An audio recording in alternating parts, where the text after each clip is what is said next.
Hello, everybody. How are you all doing? Good. All right, good. I have 2 o'clock. I know people join right at 2, but we always have some housekeeping things to take care of, so I'll go through those and hopefully more people join us. So for those of you joining us who have not been a part of this, we are discussing the Denver Green Code proposals today, as you can probably see on the screen of the agenda. We ask that you do not use the chat function unless it's for the good of the order on that. We ask that you keep your camera on and that you mute yourself when you're not talking. We want to make this as realistic to being in person as possible, so that's why we ask you to do those things. The meeting is being recorded, as you probably had to accept at some point throughout signing in. The other things I need to talk about real quick are the Robert's Rules of Order. So those of you from the general public that are not familiar with that, how this goes is that the proposal is introduced by the moderator, which is myself. The proponent will speak briefly, giving you an overview of the proposal, and that person should include where they're from, who they're representing. From there, the general public will have an option to speak in support of that proposal for 2 minutes, and then the general public will have 2 minutes to speak in opposition. Each person will have 2 minutes. There will be a timer on the screen for that. From there, we go back to the committee. The committee will then be able to ask questions. From there, if there was anybody that spoke in support or opposition from the community, they will then have an opportunity to have rebuttal in support or rebuttal in opposition. That time is restricted to 1 minute each. From there, it goes back to the committee, and there is either a call for a motion to approve, reject, modify, table, what have it, but that is that time for them to have their discussion. So that is the rundown of items. Real quick for those committee members that if you see a few extra names on there, we have Kristen and Kara. Today, they are both going to be flopping roles for us. One is going to be the subject matter expert, and one is going to be the note taker, depending on who is introducing a proposal, since they both have some proposals to present today. So just so you know, those are 2 people that are not necessarily on the committee. If you're not familiar with them, those are the people that you would see on the screen. All right, because this is a big function of how we vote and communicate today, I would ask that everybody, including the general public and committee, please raise your hand virtually to make sure you can do so, because that's how you're going to be able to talk and speak and everything like that. So please raise your hand virtually to make sure you can do that.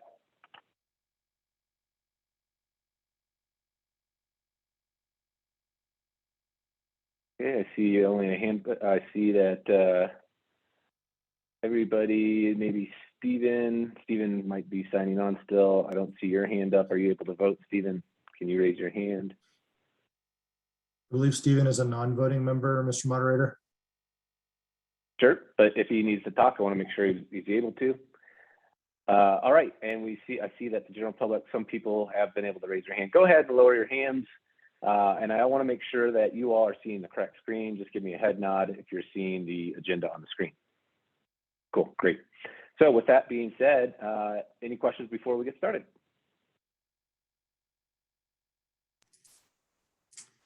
Okay, seeing none, we'll get started. Oh. I just wanted to do a verbal check really quick on committee members who I don't see visually on the screen, just in case. So Don Larson, no Don.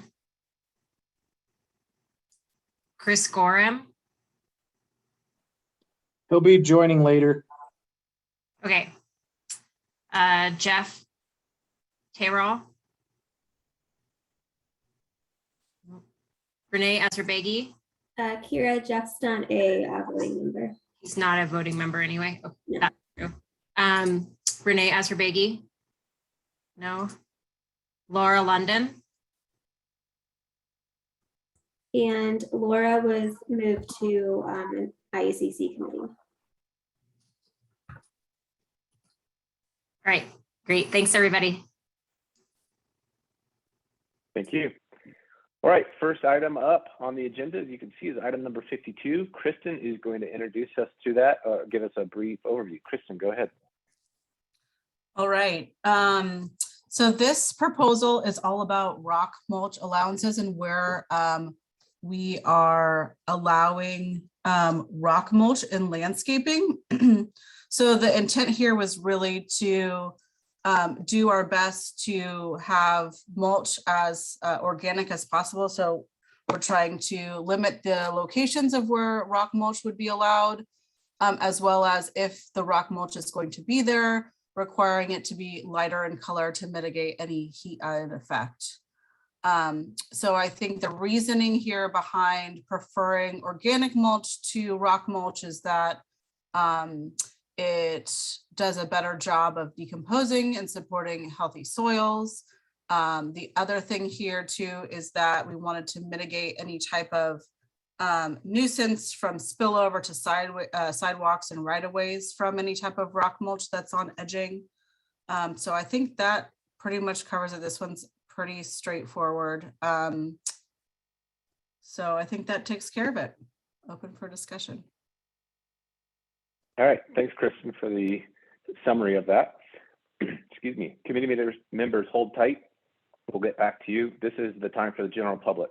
Anybody from the general public that wants to speak in support of this proposal, please raise your hand. Anybody from the general public that wants to speak in support of this, please raise your hand. And anybody from the general public that wants to speak in support of this, please raise your hand. Seeing none, I'll go to opposition. Anybody from the general public that wants to speak in opposition of this, please raise your hand. Anybody that wants to speak in opposition of this, please raise your hand. And last call for the general public. Anybody that wants to speak in opposition, please raise your hand. Okay, seeing none, I'll go back to the committee. Committee, this is your time to ask questions. So anybody from the committee that has questions on this proposal, please raise your hand.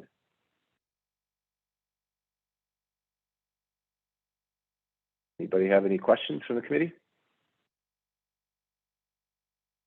Renee, go ahead.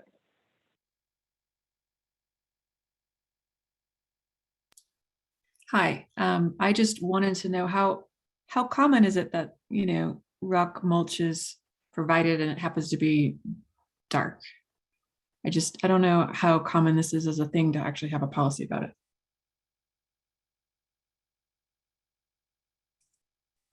Nobody can answer that, but it seems like a really specific request. I don't know. So I can speak in general that we do see rock mulch quite a bit. We see different colors come through. I'm not going to be able to speak to the ratio of dark and light. It's just not something that I have focused a lot on the plants that I've reviewed, but we do see rock mulch come through quite a bit. Okay. I'd be supportive. I just wondered if there was a statistic on it or something. Okay, any other questions from the committee? Daniel, go ahead. I'm not sure about the previous question, but to clarify, this for the most part is to reduce the use of rock mulch altogether. It's not for the SRI value. That's just an added bonus. Is that correct? That's correct. Yeah, so we're limiting it to 20% of the total landscaping area, including those for decorative or edging purposes. So yes, we're reducing the amount of rock mulch that you could use completely, as well as if, of that 20%, you can use a rock mulch, but it has to have a SRI of 29 or greater. Okay, and I would be in support with the exception that I would probably propose that the word sized appropriately in the last sentence of the initial section. What do you have in mind with the word appropriately? We don't usually use that in code. It's either size in that size that's required or not size in the size that's required and not compliant.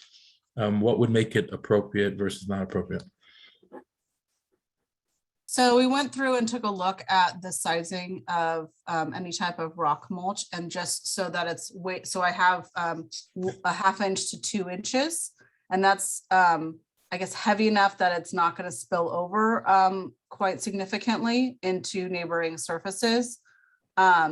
Obviously, there could be some exceptions, but that seemed to be the range of what would be sized appropriately. So happy to take out the word appropriately to make that more clear.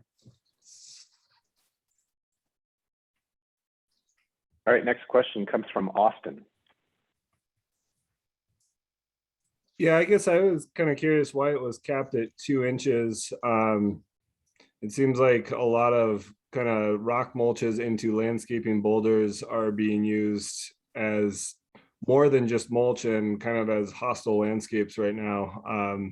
Is there any thought on including that to larger landscaping boulders and making that more restrictive so that we see less landscaping boulders as a anti-homelessness tactic? I think we're open to that. We were looking specifically at mulch, but you make a good point. I don't know if the city has anything else to add. No, that wasn't part of the discussion with respect to the size of the rock mulch.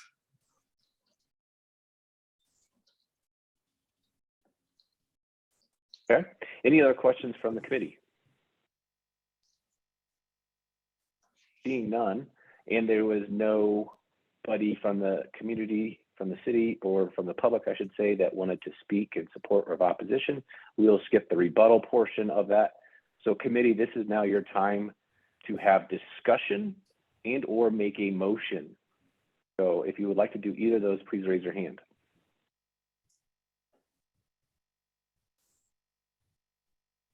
Daniel, your hand is up first.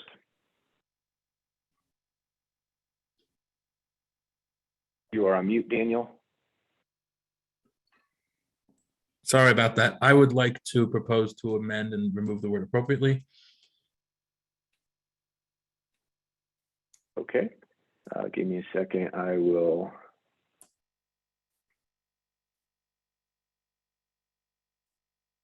Make that change on the screen. So, oops, apparently I'm not tracking.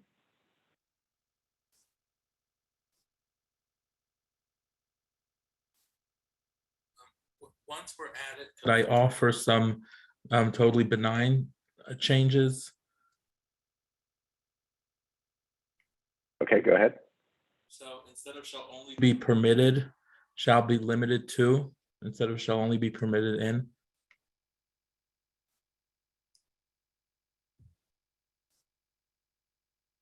And instead of and cannot make up more than, and no greater than.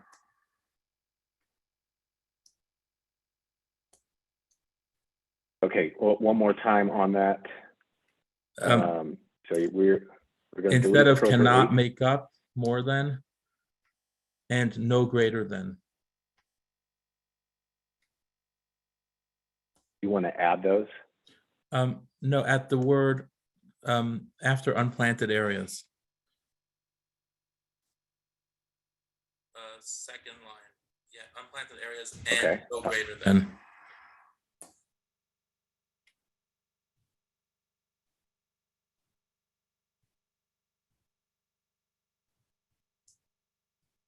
Like that? I'm sorry, after the word areas, unplanted areas, and no greater than. So you could take out and cannot make up more than. Yeah, just up to the 20%, sorry. No greater than 20%. Am I the only one who hears Daniel going in and out, or is that? No, yeah, Daniel, your audio's kind of odd. Any better? Close to the mic. Yeah, hopefully, Daniel, let us know. Did I capture, sorry about that. Did I capture your changes that you wanted to make as an amendment? So after that, unplanted areas and no greater than 20%. Right there, no greater than 20%. Perfect. Okay, now did we capture it? Yeah. Okay, great. Sorry about that. You gotta love technology. It's great for some things, but also makes things a little bit more difficult. So there's an amendment to take out the word appropriately and then add the following. Sorry, my track changes is not working currently at the time.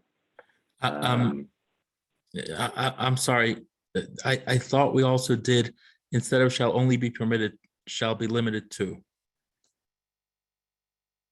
in the first sentence.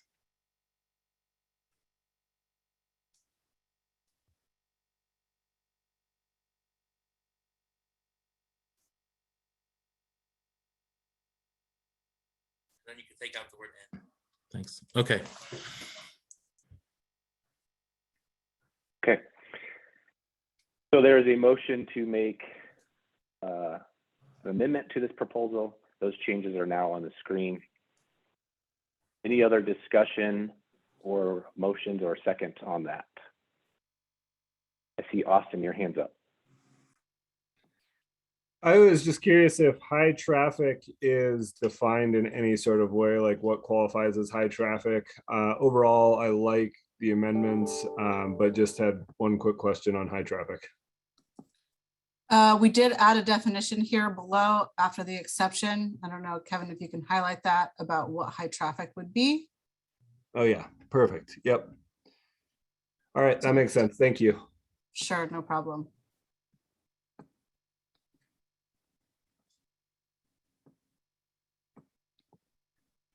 Next up is Eric.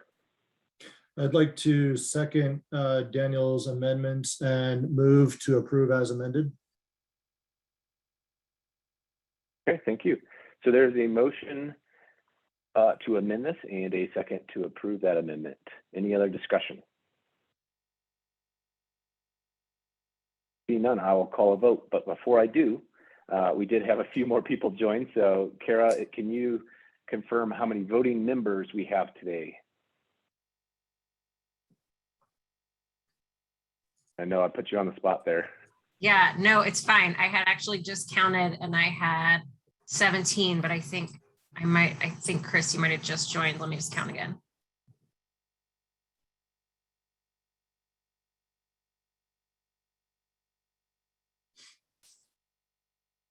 Yep, I've got 18.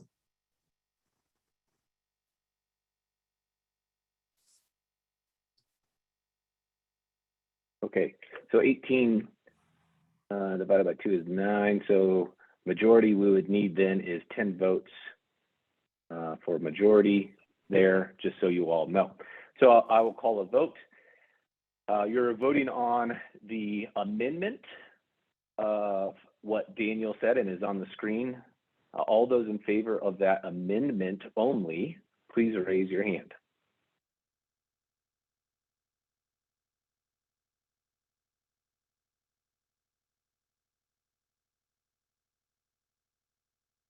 You see hands going up. Okay, go ahead and lower. I have 16.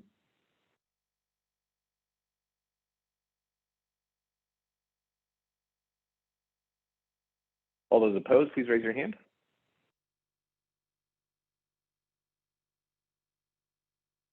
None. All those abstaining, please raise your hand.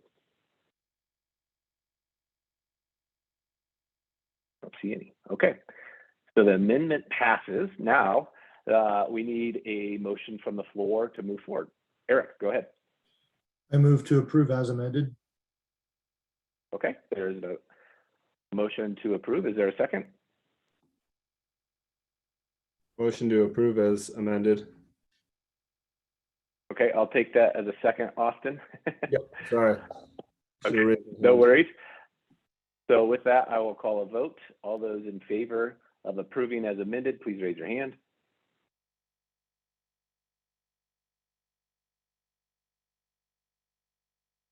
I have 16. Go ahead and lower.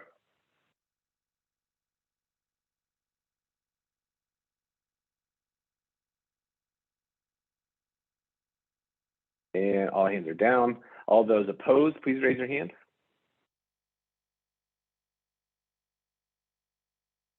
Seeing none. All those abstaining, please raise your hand.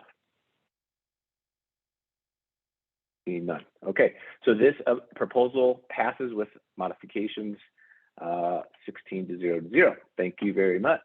we'll move on to the next item. Eric, go ahead. Mr. Moderator, excuse me, point of order. I believe attendee Antonio Navarra is a panelist on this committee and may need to be promoted. Thank you.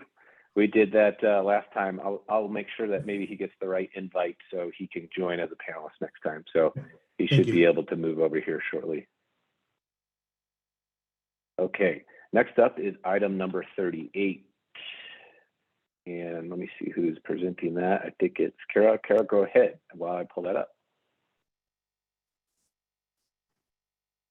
Sure.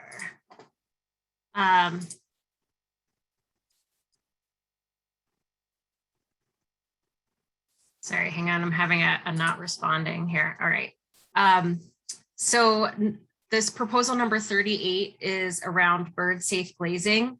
And I believe this one has been reviewed in committees past. So on this one, I think our major takeaways are really to clearly define the terminology around bird safe materials and the conditions around those to be consistent with market norms and with many other jurisdictions that have bird safe glazing requirements. So we define what bird friendly materials are, bird hazards, fly through conditions, and high risk surfaces. And so the thresholds that we landed on are consistent with the American Bird Conservancy and require that on the envelope, bird-friendly materials must be used up to 45 feet from grade and an additional 45 feet from elevated landscape amenities decks, and a maximum of 10 square feet within any 10 foot by 10 foot square area below that 90-foot grade. And we've defined the bird-friendly materials, as I said, in accordance with the American Bird Conservancy and what many other jurisdictions use, to have a maximum threat factor of 25 in accordance with the American Bird Conservancy Bird Collision Deterrence Material Threat Factor Reference Standard. And then we've kind of added in or an approved relevant ASTM standard. Additionally, bird hazard materials must be used regardless of height, where monolithic glazing installations that provide a clear line of sight to the exterior of buildings, including but not limited to glass awnings, glass handrails and guards, glass windbreak panels, or glass acoustic barriers. And then we also have for fly-through conditions, which are one or more panels of glass that provide a clear line of sight through such elements, creating the illusion of a void leading to the other side, with some additional details there. Those conditions for 90 feet or less must be all bird-friendly materials. And then for high-risk surface, we've defined those as a material or assembly that has or has been treated, and those must have a maximum threat factor of 15 in accordance with that American Bird Conservancy Bird Collision Deterrence Material Threat Factor Reference Standard, or the American Bird Conservancy Materials Evaluation Program test protocol.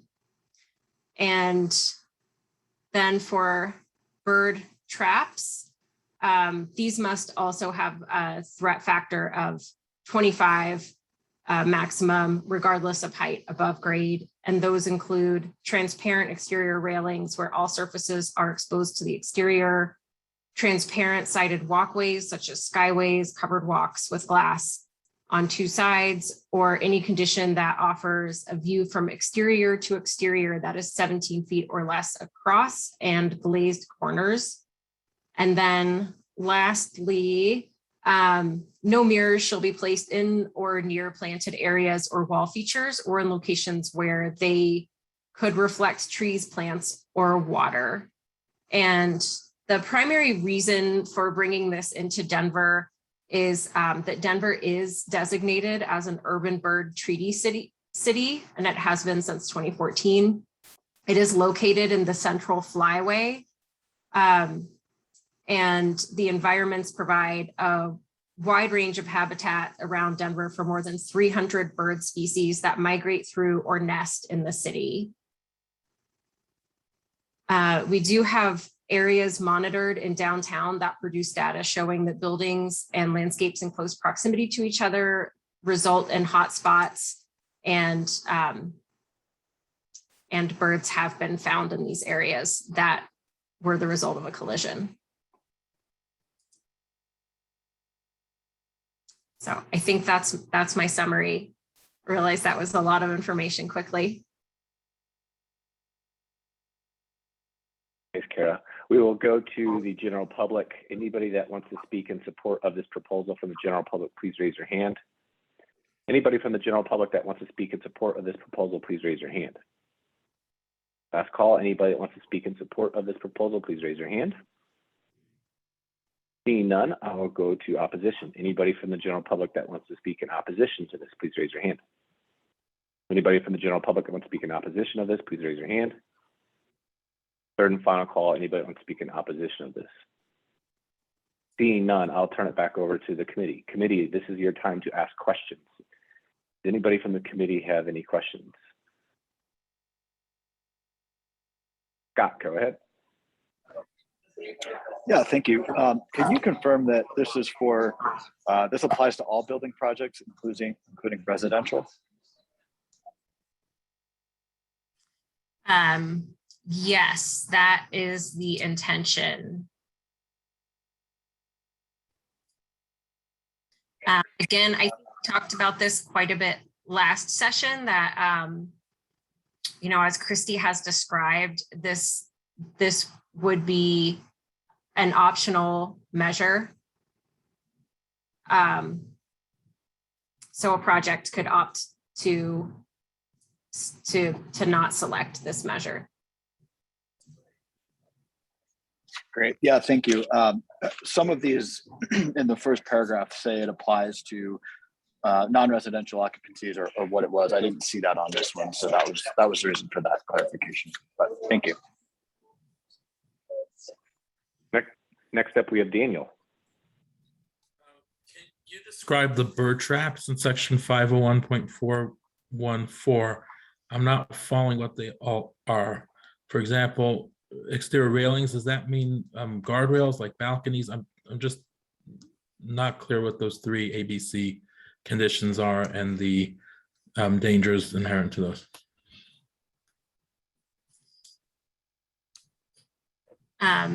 Christy, I don't know if you want to speak to these as well, but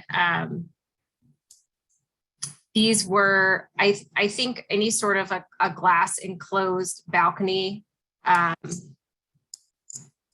coming off the side of a building, or a skyway with a covered walk. And then C would, I think, primarily pertain to glazed corners, unless there's an atrium coming off the side of a building. Is there a clarifying language that you think would better describe those building features? Now that I understand that better, I think it's only A, where exterior railings, I mean, for us reviewing plans, even in, you know, I don't know if you'd have glass handrails, but handrails would be included, where I don't think handrails are the intent. I think this is intended for guardrails. It would be handrails or guardrails that have a piece of glass that's supporting them, because that glass could become reflective and could be a barrier that would get crashed into. Okay. Handrails are big enough to create that risk. Okay. And one more item in 501.4.1 exterior wall envelope. Am I correct that the second sentence should read or the second line, I'm sorry, should read, from any elevated landscape amenity decks less than or within 90 feet. I mean, those decks don't need to be at 90 feet, correct? They just need to be within 90 feet? Correct, within 90 feet. Okay. Thank you. Next question comes from Jason. Thanks. Do you have any, is there any data out there? Do you have any data that, or examples that show what the cost difference is for having to do, abide by all these bird safe materials? Here, I can talk roughly to that if you want. Thank you. And if anybody has better information, then I welcome that too. We did not collect data in preparation for this discussion today. I will say that we collected data about 3.5 years ago on this topic and found that, I mean, it depends on what bird safe measure is taken, right? So there are different options. There's the added frit or pattern on the glass that you can see, which sometimes people want to do. So it's just a win-win there. There's the virtually invisible bird safe glazing where the pattern really only becomes visible if you wet the glass down and you stand at the right angle. That typically costs about twice as much as, or at least I would say 3.5 years ago, that was about twice as expensive as glass that didn't have that treatment on it. And it could be made to match glass that didn't have that treatment on it, but it cost, you know, considerably more per square foot. And that's why we're trying to be thoughtful about where we would call for this to be applied on buildings, because we know that some of the measures, like adding a dot frit, is not very expensive, but adding that extra sort of the less visible bird safe glazing feature does add some considerable cost. It's available from major manufacturers who provide glazing in Denver, but you know, it is at that cost. Okay, thank you. And when I say Next twice as question comes much, I'm from- saying twice as much as like a standard low E product, not like a specialty glazing.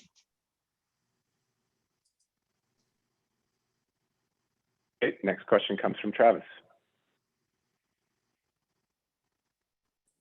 Yeah, I had a similar kind of question in regard to any information we have for how this affects like low-rise or residential buildings, because I'm, you know, on the commercial side, it's easier to find materials and resources on it, but is there any information on how much even like current collisions are happening in residential buildings in Denver?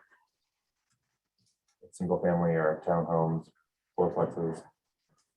So the data that we have came from a study that our parks team put together, and they mostly focused on downtown. And I think Kira can probably speak to this as well. What I would say is that from groups like the American Bird Conservancy and Audubon, what we get told over and over again is that the size of the glass is the determining factor, and that birds hit glass kind of all over because birds are all over.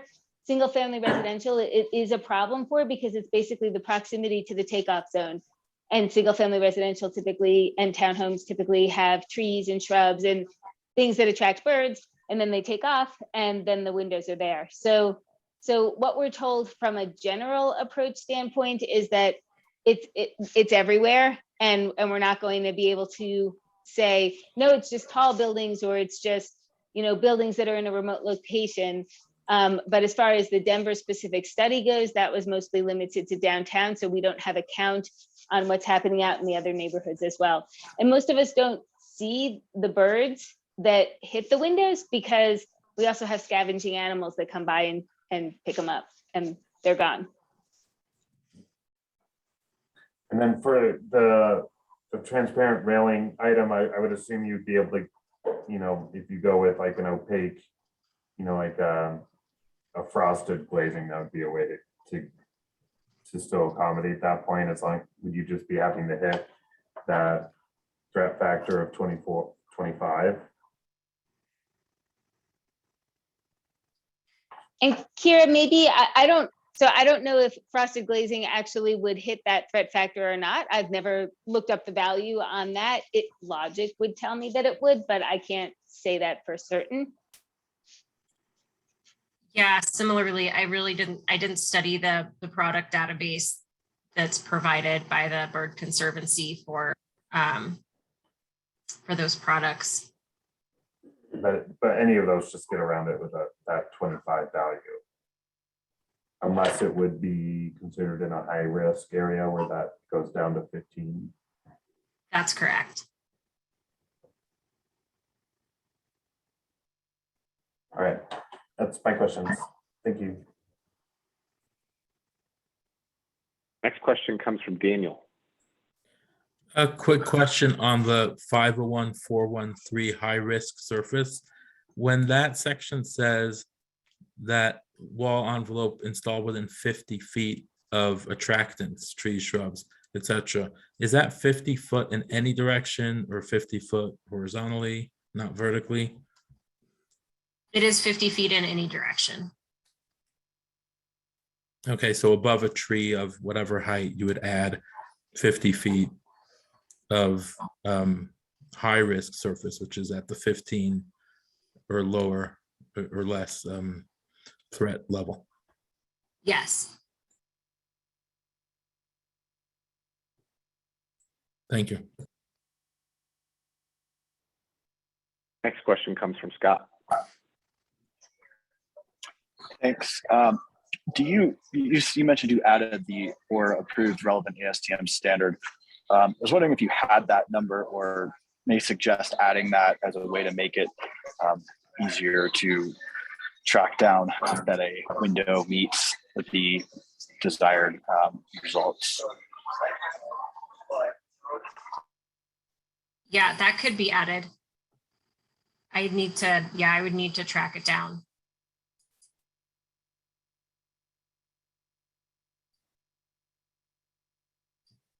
Next question comes from Jason. Going back to that high risk that Daniel just asked about, the 50 feet above, would that be initial construction or how would it be handled, 15 years down the road, and that tree has grown, 30 feet higher? How is that taken into account down the road? So I might offer from an interpretation standpoint, the way that I would do it would be the mature height of the tree, the anticipated mature height of the tree. So if you had a newly planted tree, you'd have to potentially go up 100 feet if you think that tree is going to grow to 50. Mm-hmm. Okay. Next question comes from Adam. Hi, I'm wondering if it seems like this is modeled off the LEED pilot credit. Wondering if you had talked about putting in a performance monitoring requirement into this and some sort of report back so that the city can figure out if this is working in real life.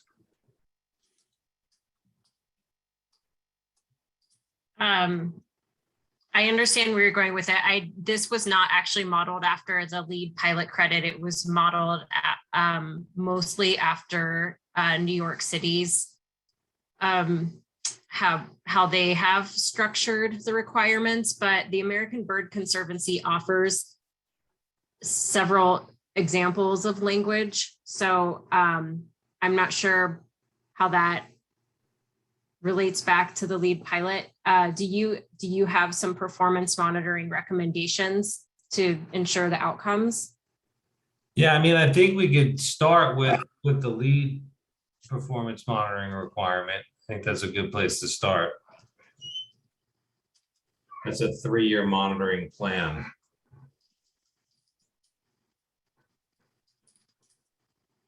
So I can drop that language in the chat if that helps.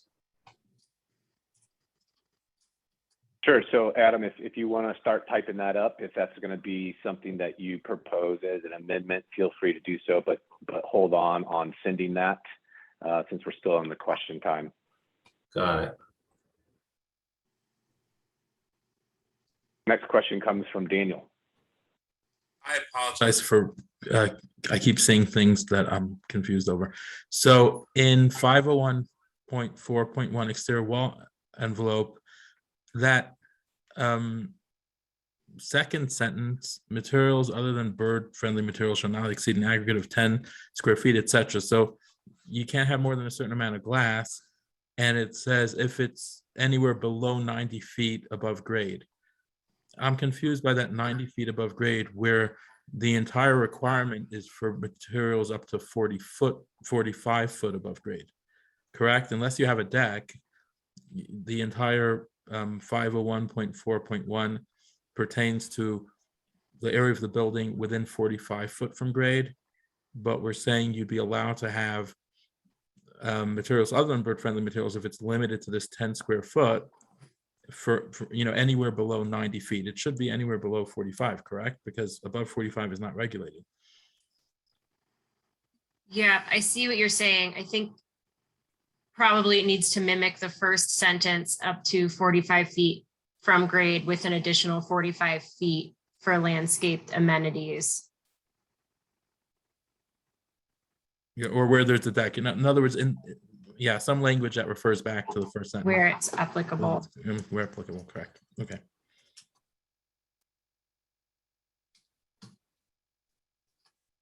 Next question comes from Josh. Yeah, this is really in reference to Adam's point. Are there other places in the green code where we have some sort of monitoring or performance period? We have several maintenance plans. Today we'll talk about, in a couple proposals from now, we'll talk about an ongoing site maintenance plan for areas where declining species are identified. And then I think later on this spring, we'll talk about some benchmarking beyond energy that also has ongoing tracking. Okay, that's helpful. I mean, I think if we consider an amendment, Adam, and just that we're trying to make it consistent and not administratively too challenging. This feels to me like more of a kind of design guideline as opposed to a performance, but almost anything can have a performance aspect. And I might just add from the performance monitoring post-construction standpoint, we know that we want to move away from having design-based code compliance into a realm where we have more emphasis on what outcomes look like. So this kind of falls into that bucket of don't necessarily worry about how we're going to enforce it, because we are having internal conversations on an ongoing basis about how we make that transition into supporting outcomes that actually perform the way that we're intending.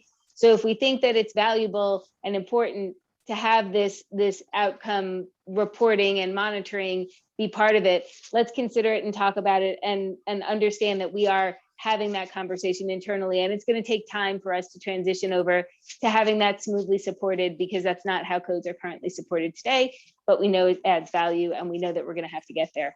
At bare minimum, from an energy standpoint, the goals that have been set for Denver are outcome-based goals. And so it just makes sense to talk about it for other things too.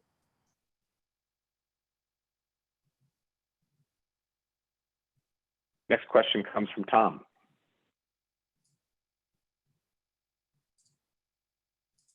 Tom, you are on mute. Yeah, sorry about that. Does New York have a performance monitoring provision in their code? No, not that I saw.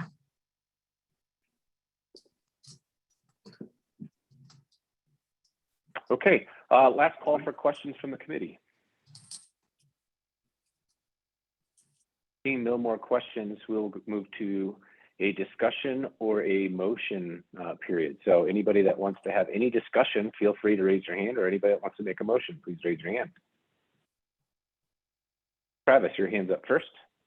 I don't want to make a motion. I just wanted, there's some discussion out there for people that might. in the New York code under exterior wall envelope, there's two exceptions that's linked in there. They both have to do, and there's required transparency via zoning code. And I think those are probably things that should be considered if we're going to be amending this and anybody making a motion. And it just built in certain threat factors in there, and we just encourage that. That's all. Thank you. Next up, we have Adam. Yeah, so I'd like to make a motion to amend it. It's kind of long, so I put it in the chat rather than trying to read it and have you misinterpret what I say.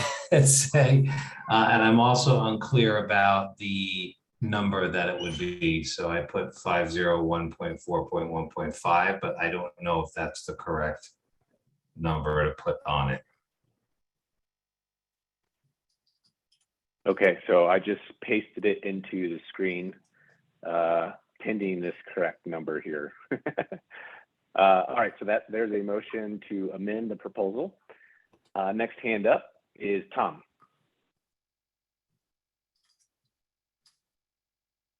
Tom, you're on mute again. Sorry about that. Is it okay to discuss that amendment before we go to vote?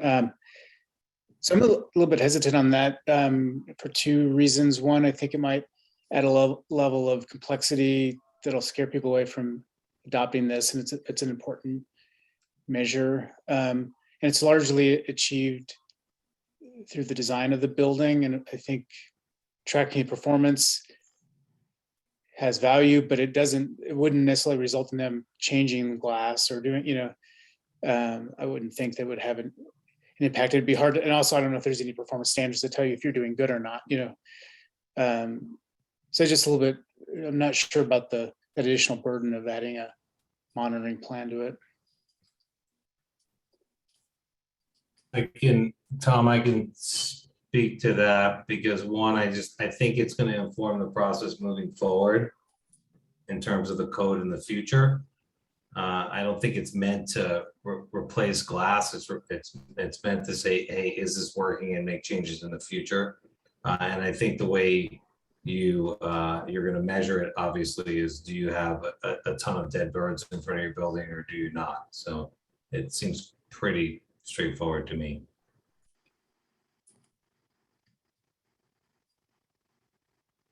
Next hand I see up is Travis. Yeah, I would just piggyback on that issue. I can see how this could be implemented for like a large commercial building, something downtown. But this would effectively exclude homeowners because nobody's going to have the kind of monitoring on their personal residence unless they're there 24 hours, especially if scavengers are picking up bodies. I don't find bodies around my house until we put like a pond out in the backyard and then remove the pond because some birds are struggling with figuring out how to get out of it. So I think that should be considered, right? Because then that excludes this as an option from residential projects almost completely. So I don't know if it should be amended to say that this applies to commercial for performance monitoring plans.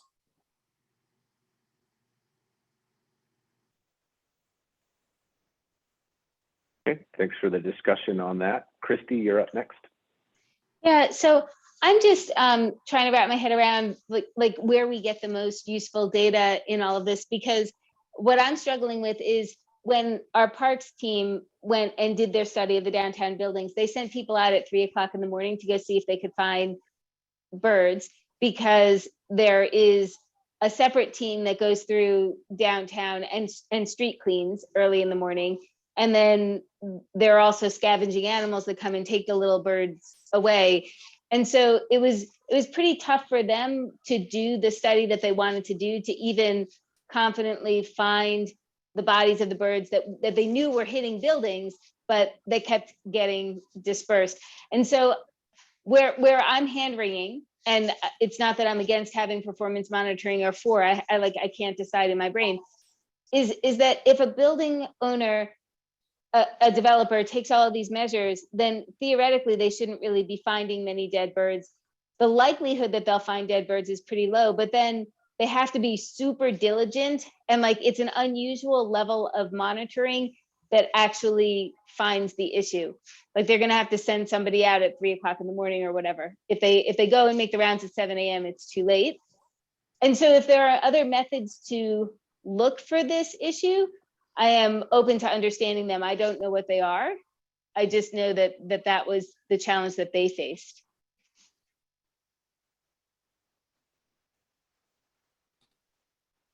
Next up, we have Adam. It's a good discussion. Can I actually withdraw my motion? Or how does that work? Absolutely. Yeah, you can absolutely do that. Yeah, I mean, I like what everyone's saying. It makes sense to me, and I'd like to withdraw the motion. Okay. Thank you. Easy as a keyboard strike. There you go. Any other discussion or motions?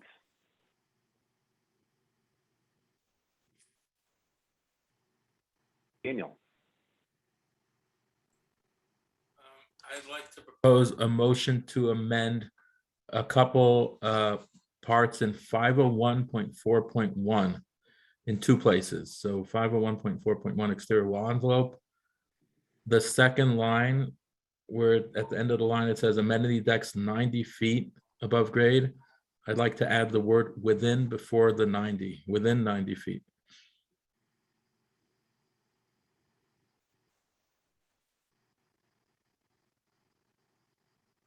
Okay, anything else? Or maybe you should say up to. Either way, just before that it says up to 45 feet. So either way, up to 90 feet, up or within. And then the second sentence, materials other than bird-friendly materials, I'd like to delete the second sentence. So only that second sentence, materials other than, and I'd like to actually, if you could copy it and make it an exception.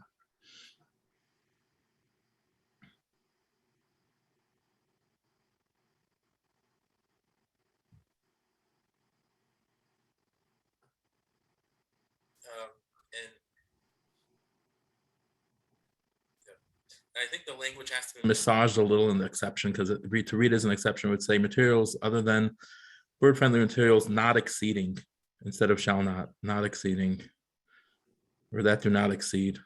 That do not exceed is fine.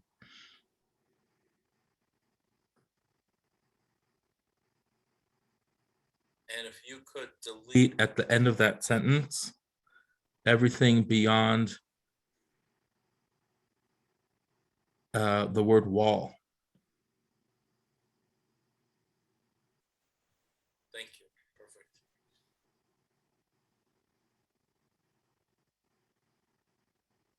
Did we capture it? Yes. Okay, so just for reference, sorry about the track changes. On the next proposal, I do have it set up so that you all will be able to see the striked items in there. So sorry about that. Hopefully that doesn't deter you on this one. But anyway, thanks, Daniel. There is a motion to amend this section, and we have it displayed on the screen for you.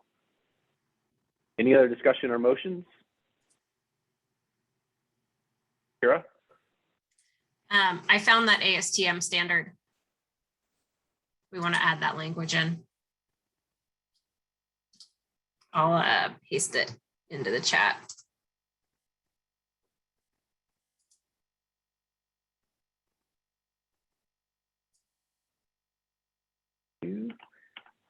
Daniel, are you okay with adding that ASTM standard within your motion? Is that okay? Yes. That you made the, okay, I see, yes. So are we putting it everywhere we see ASTM standard then?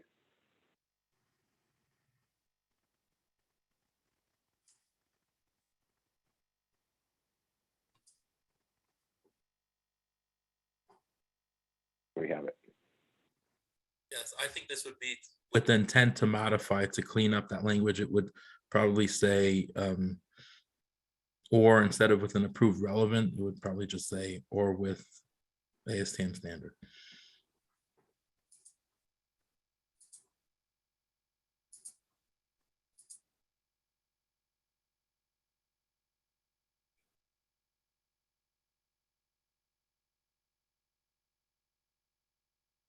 How about that? Thank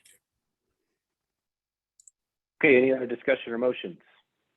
We do have one motion on the table, and the motion is to amend. We made two amendments, one referencing the ASTM standard, and the other one is modifying here the section 501.4.1. There was a question about the 50 feet in any direction. I don't know if you wanted to make that clarification as well. Okay, to do that. I think that's more interpreted. Within 50 feet does sound like it would be in any direction. Eric, do you have an opinion on that? Yeah, as long as I can find the unmute button here. I think adding the granularity for clarification in all directions would be advantageous. I also believe that the earlier comment, I believe from Christy regarding the mature height of the trees could be relevant and necessary clarification as well. There's a big difference between a sapling that's 6 or 8 feet tall and a mature tree, and how much birdseye grazing is required.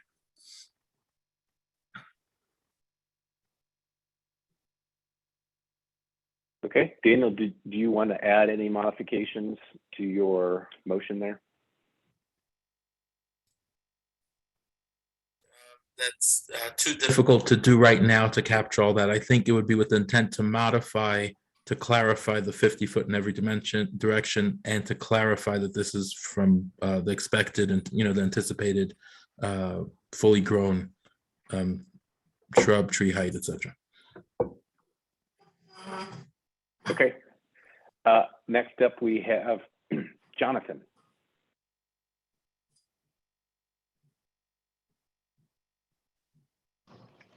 So I guess I had a clarification for Daniel's modification to 501.4.1. It seems like this would exclude a roof deck that's above 90 feet above grade. So, a lot of tall office buildings now we're doing roof decks at 150 feet, 200 feet up. And so it seems like that would not get caught by this. And I don't think that was your intention.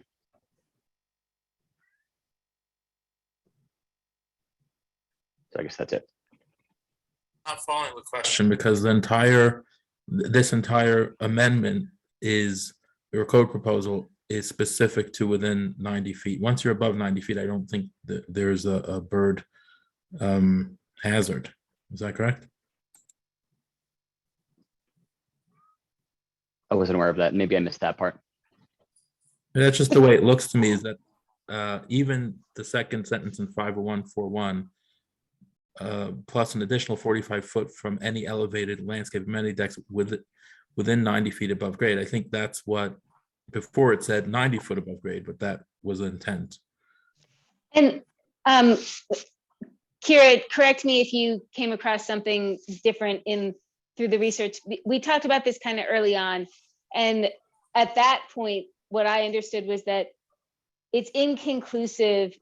We don't have enough data to be able to say that like a flock of migratory birds would hit a very tall high rise.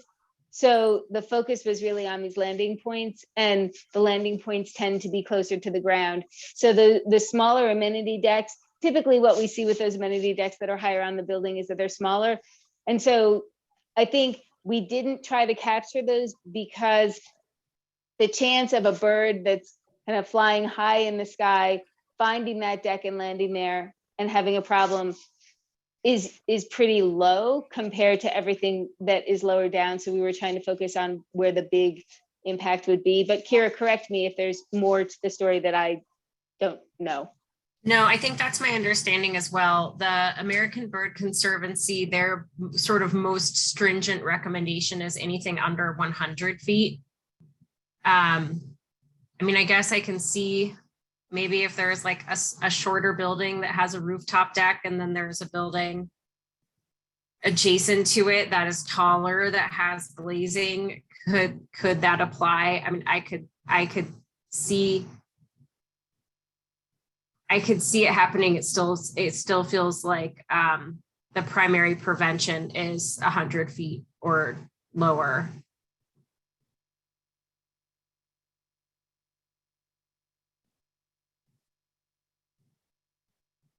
Okay, so there is a motion on the table. So if is there any more discussion?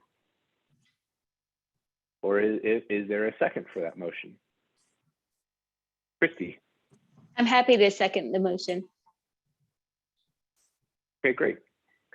So we do have a motion to modify, the modifications are on the screen, with the intent to further modify those two items for clarification purposes within the 50 feet in any direction, and I believe the 90 feet above. So that is the motion on the table that you are voting on. All those in favor, please raise your hand.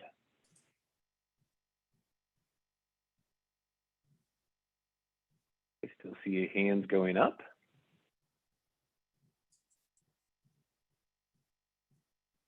Okay, I see 16. Go ahead and lower your hands.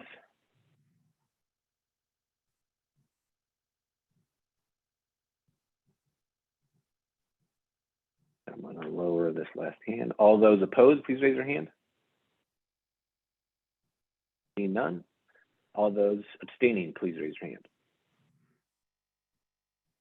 No. So sorry, I see, did I see one hand go up for abstaining? Okay, I do see one hand. Thank you. All right, so the motion for modification does pass. So now that we've had that, is there a motion, another motion on the table that someone wants to make? Eric, go ahead. I move to approve as modified with the intent for further modifications outside of committee to clean up the language. Great, thank you. Is there a second? Courtney? I second that. Okay, great. I will, seeing that there's no other hands up, I will call for a vote. All those in favor of approving this proposal as amended with the intent to further modify, please raise your hand.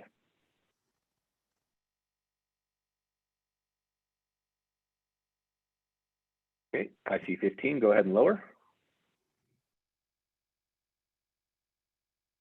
All those opposed, please raise your hand.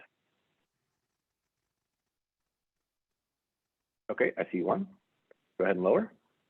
And all those abstaining, please raise your hand. One. Okay, go ahead and lower your hand. All right, so this does pass. Now I'll ask, I'm going to lower all hands. Okay, I'll ask the committee, does anybody want to be a part of that subcommittee to make those further modifications? Please raise your hand. So Daniel, anybody else that wants to help? Antonio, and final call, anybody else want to help? Okay, so Kristen, you are a note taker at this time. If you please note those two names to help out, that'd be great. And we'll move on to the next item. Thank you. I'm going to save that.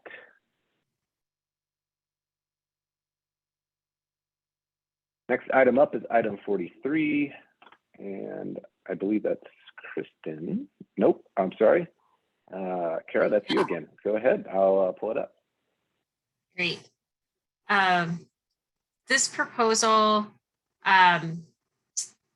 supports the ecological impact statement that we discussed last time, takes it a little bit further, and it is established using standards by the Sustainable Sites Initiative, as well as guidelines from the Fish and Wildlife Service, Colorado Parks and Wildlife, and the National Audubon.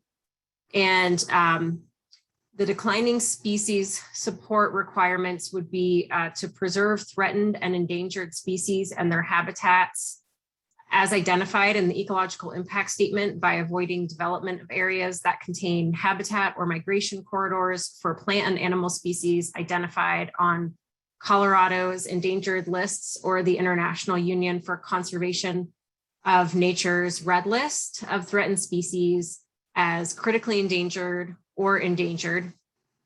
Major thresholds are: do not develop green space within 1/4 mile of areas designated as riparian corridors, lakes, or wetlands defined as critical habitat for threatened or endangered species, except if it is part of a conservation effort. The next threshold is do not develop green space within 100 feet of areas designated by the U.S. Fish and Wildlife Services as riparian corridors, lakes, or wetlands that are not defined as threatened or endangered species. And then the last one of the last requirements there is designate the full extent of the threatened and endangered species habitat on the site as a vegetation and soil protection zone. And then we've presented those protective measures following. And also that development and maintenance activities within those zones shall only occur during seasons and times when the animal species is not present in order to minimize those impacts.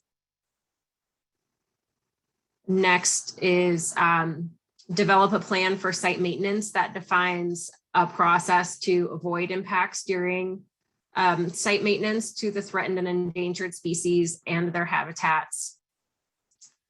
Provide pollinator support, which is to select landscaping that supports pollinator diversity and health for 75% of plantings. And that pretty much covers it. Thank you. Committee members, hold tight. We'll go to the general public. General public, anybody that wants to speak in support of this, please raise your hand. Anybody from the general public that wants to speak in support of this proposal, please raise your hand. I see a hand. And this is Christy. You should be allowed to talk. Christy, go ahead. Please state where you're from. I'm with CU Denver. I'm Dr. Christy Briles. I'm an ecosystem scientist, and I specifically study biological drivers of diversity. And I am glad to see this. And I run the CU Denver Bee Project. I'm looking at the pollinator support, and I see a couple of things both impacts, so pesticides as well as plantings for resources for bees or pollinators specifically.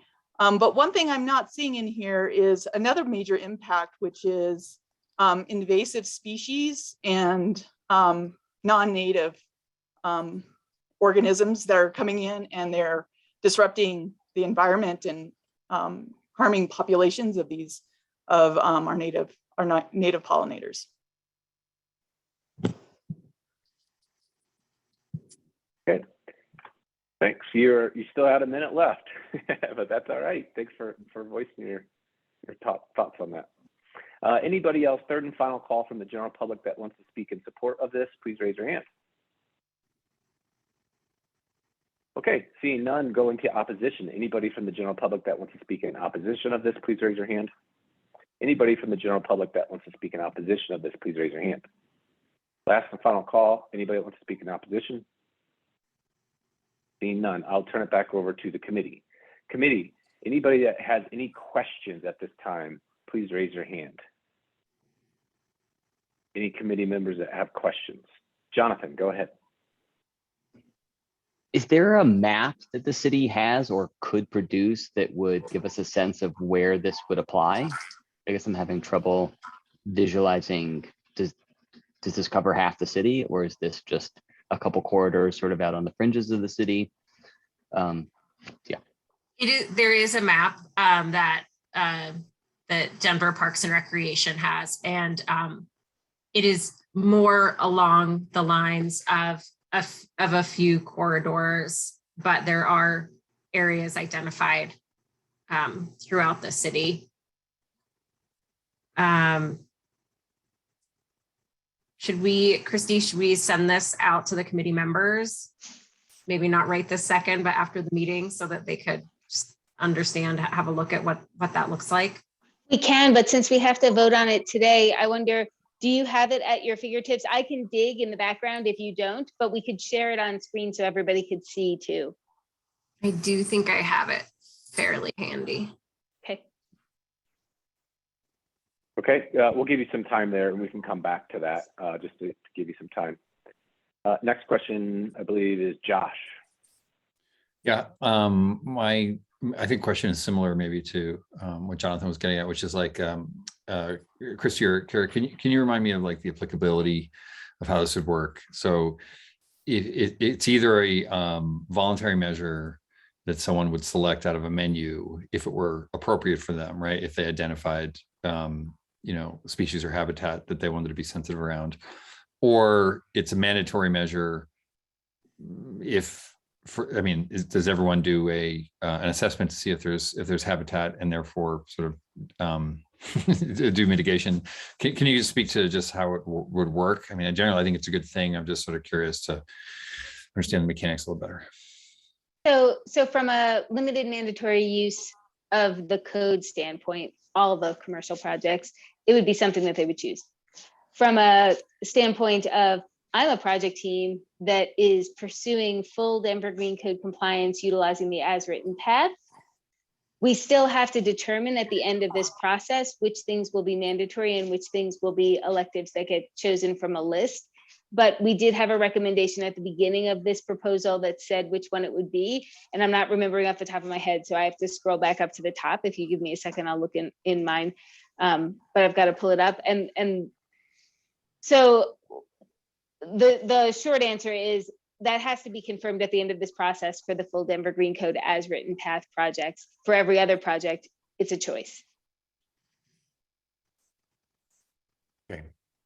And within the sort of mandatory pathway, the sort of first thing that you were talking about, it would, if you had something that was contingent on, I mean, let's say it was mandatory, would everyone have to do a habitat study, or if there was a map, say, that you produced, everyone fell within a given region would have to do something? Can you see it working like that?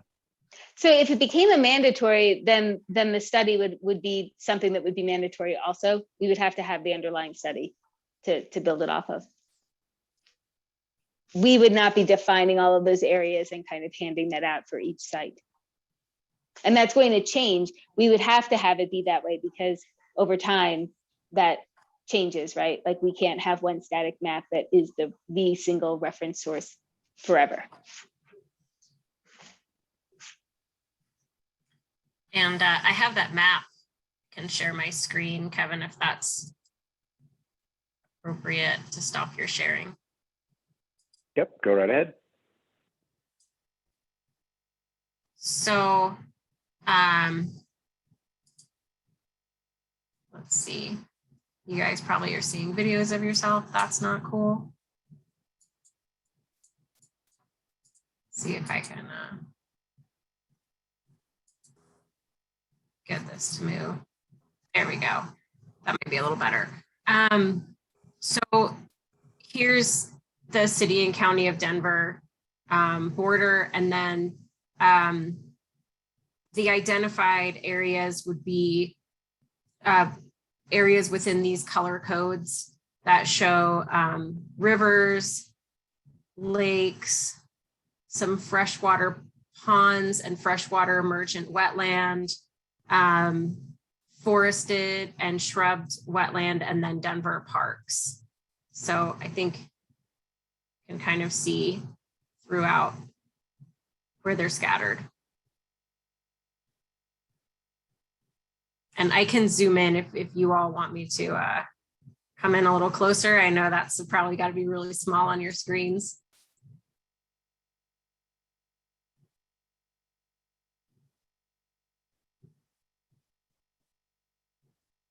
Okay, so we can keep that up on the screen for now, and you all can meander that over for a little while, but we will continue on to the next question. That comes from Renee.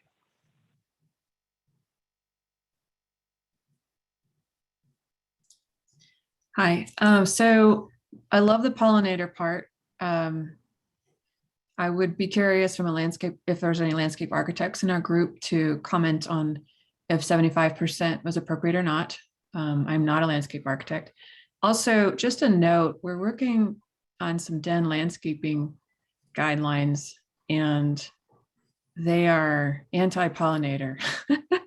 Only because they tell me that Den has the largest bird strikes of any other airport, which kind of surprised me to learn. But I guess if it's an option, it doesn't matter. They just wouldn't pick that one. I feel like the above criteria with endangered species, and thinking about where there's concern for habitat and species should be required. I'm not sure if the pollinator one should be required. I would want to hear from the landscape architect if there is one on the call. I don't know. Okay, anybody, landscape architect that wants to speak up, you can go ahead and unmute if you want. Okay, I don't see anybody unmuting. I'm not a landscape architect, but I deal with a lot of native landscaping for Denver Water. So I can add my voice here, hopefully in the same realm. I think 75% is completely reasonable on smaller areas. I would like to see more plant diversity the larger the area gets, and I'm not sure how you capture that. But like in a tree lawn type garden or a single family residential, 75% being pollinator species, native pollinator species is totally reasonable. Great. And I don't know if it would need to go to another subcommittee to kind of explore that more, where there are some more people who know more about that, but just a thought. I think there is also some crossover with the subcommittee that we formed at the last hearing around the residential and non-residential landscaping requirements. Okay. All right, next question comes from Travis. I think I had a lot of similar questions. I was curious about that quarter-mile distance or 100 feet. This map's helpful. On the ESPZ section 501.x.3, is that basically saying after you get the site, if you identify something that's related to endangered species, then we're fencing off, then there's all these instructions on fencing off individual trees and shrubs, with the anticipation that that goes down to even like a single plant. So say like the monarch butterfly becomes endangered and milkweed is their primary pollinator source. If you have that on the site, you have to basically wait until the winter to remove and would you just replant more? Or I guess I'm not 100% sure on the mechanics of that section.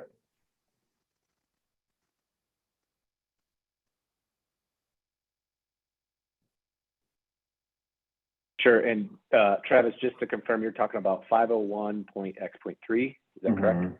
Mm-hmm. Okay. I guess I'm trying to understand the question, because I think what this is saying is that it would be fenced off during the duration of the construction. It's not that,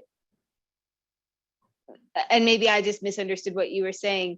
It's that that area stays protected and doesn't get disturbed during construction. And then when you're done with construction, you take the fence down and the area is as it was. So in order to meet this, you'd have to do some sort of report on it. Okay, I think I'm just struggling with the nature of like whether or not this becomes elective or mandatory and how all that works as well. But that's for discussion later, I suppose, but I think other people probably are in that same boat. Yeah, and that is a later discussion, particularly for single family residential, because right now we are not saying that in 2022 there's going to be a single family residential full compliance Denver Green Code option for various reasons. So it's really only applying that full compliance for commercial that would be defined. If we wanted to define it for residential, then it would definitely be a conversation. We're just not there yet. Yeah, definitely. All right, that's it. All right, next question comes from Daniel. So I have a couple. So one is we keep discussing this question as to how this would work as mandatory. I think even if it's not mandatory, there's a concern because when you have something that a whole bunch of projects, it doesn't pertain to them at all, and they kind of get a free credit, it makes it difficult to determine how many credits from each section of the code need to be adopted, because here's a freebie for many, but not for some that it actually pertains to. They're going to struggle with it. So it throws the code, where if you say there's 2 mandatory in that section, for many projects, they pick this as one and they get off easier in terms of at least one of those. And for the other project that is within this, that this does pertain to, it's more difficult to find that second code section. So would you, Kristen, be opposed to having this be a credit only for projects that include VSPZ and are located within the 100 feet, et cetera? In other words, if they fit this criteria, then this pertains to them. They get a credit if they do it, or it's mandatory for them, whichever one we decide it is. But that there's be some language at the beginning of the section that limits this to new construction and addition in a site that is designated, whether it's by a third party or by the study that the development itself, the project itself, chooses to do, but be limited to those projects that it's pertinent to. So can I jump in and just answer that a little bit? The intention of having every project choose a couple from a chapter is that they only choose from the credits that are actually, or the provisions that are actually applicable to their project. So when we go through this, it will have to be with the eye towards understanding that a whole bunch of these may only be applicable to certain projects, and therefore the minimum number that we require has to relate to the provisions that can be chosen by any project. So we've got to know that every project team, like say every project team will be able to choose from at least 6 of these and then set the number. The intent is not that a project choose or be allowed to choose a provision that isn't applicable. That provision would automatically be disallowed for that project. They can't pick it if it doesn't apply. There's another provision in here from 2019 that is for hospitals only. If you're a residential building, you can't check the box with the hospitals only provision and say you met it. You just don't get to choose it. And this would be the same way. If a project team chose this, then they're going to have to submit the documentation that shows how it applies and what they're doing. So, and I'm answering it this way because it's not going to be unique to this proposal or this provision. That is the approach for all of the provisions, that if a provision doesn't apply to a project, then for that mandatory limited use, they don't get to choose it. You can't pick something that doesn't apply to your project. And I think that's great. That solves the issue that I was raising, but the language in 501X states to preserve, and it says by avoiding development of areas that contain. So it makes it sound like as long as my development avoids these areas, which is, going to be the vast, vast majority, I can take this as a credit. And that's a good point, and we should change that because that's not the intent. Okay, and I had one other question for Kristen, whether you'd be amenable to take the final section here, which is, let me find it, the pollinator support, and make that a separate, unrelated, but separate amendment, because, or separate section, I guess, in the code, so that it could be its own credit, so that if a project wasn't doing everything, but they were doing pollinator support, which is extremely important in its own, in its own right, they could get a credit for that without doing all the other more complex requirements, or even if they were not in a designated VSPZ, et cetera, they could still at least comply with 501 X5 as its own standalone credit. Yeah, I'm definitely amenable to that. Like I said, I feel like there could be some crossover with the landscape requirements, which might also address Christy Bryles' comment earlier. So maybe we could add this to the subcommittee discussion for the landscaping requirements.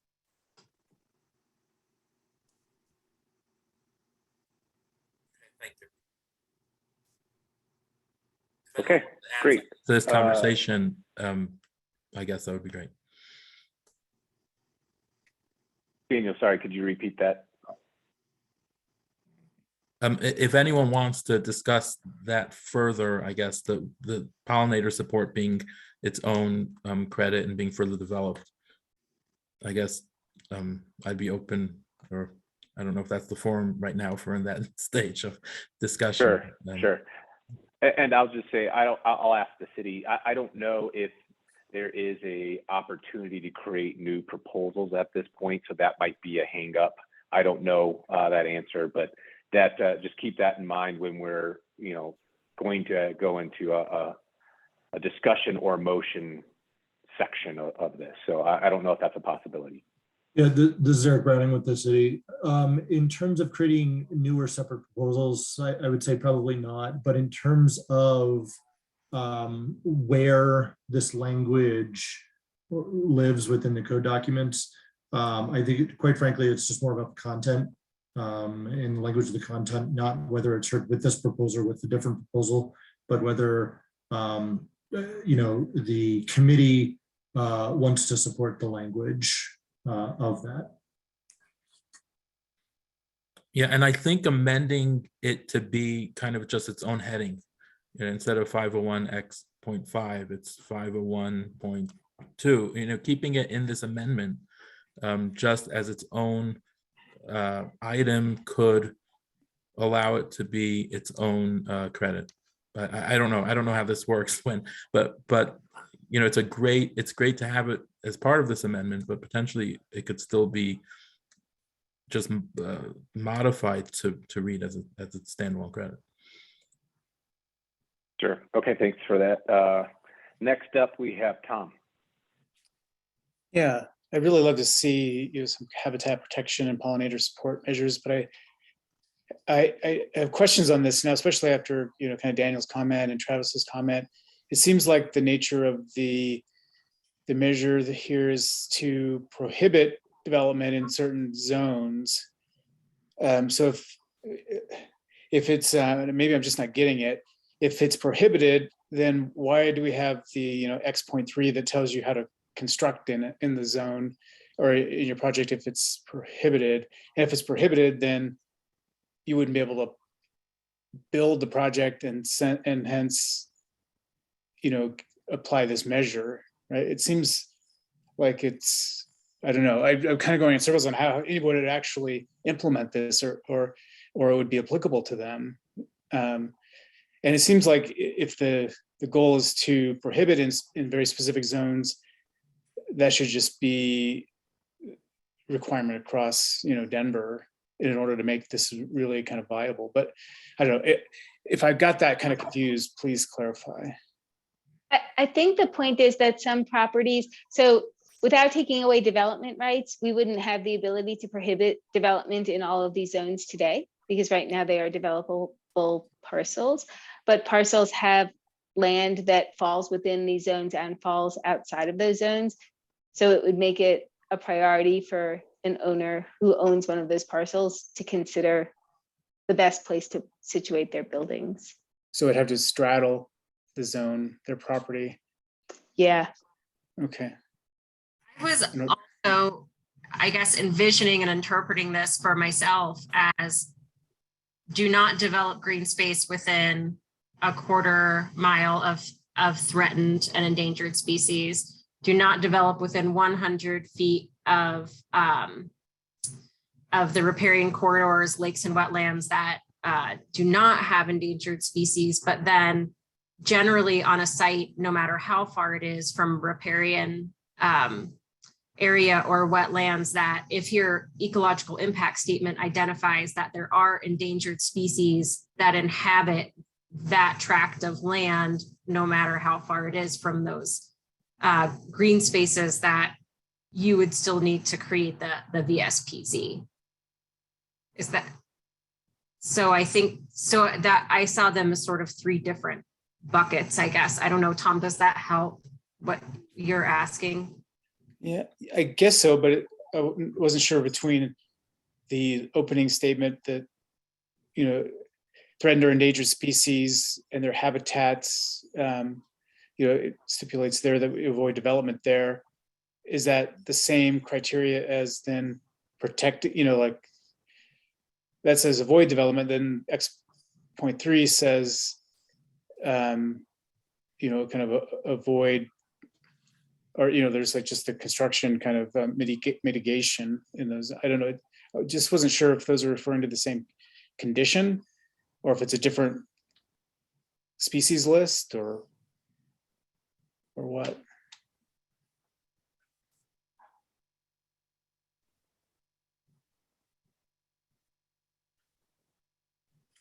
Okay, so Kara, it looks like you might have started to say something there. I was kind of thinking, because I see your point, Tom. I'm wondering maybe what the revised language to clarify that might look like. I was really confused by that too, Tom. It's a great point. It says avoid it, but if you can't avoid it, then this is what you need to do. And then there's a whole bunch of other things thrown in there.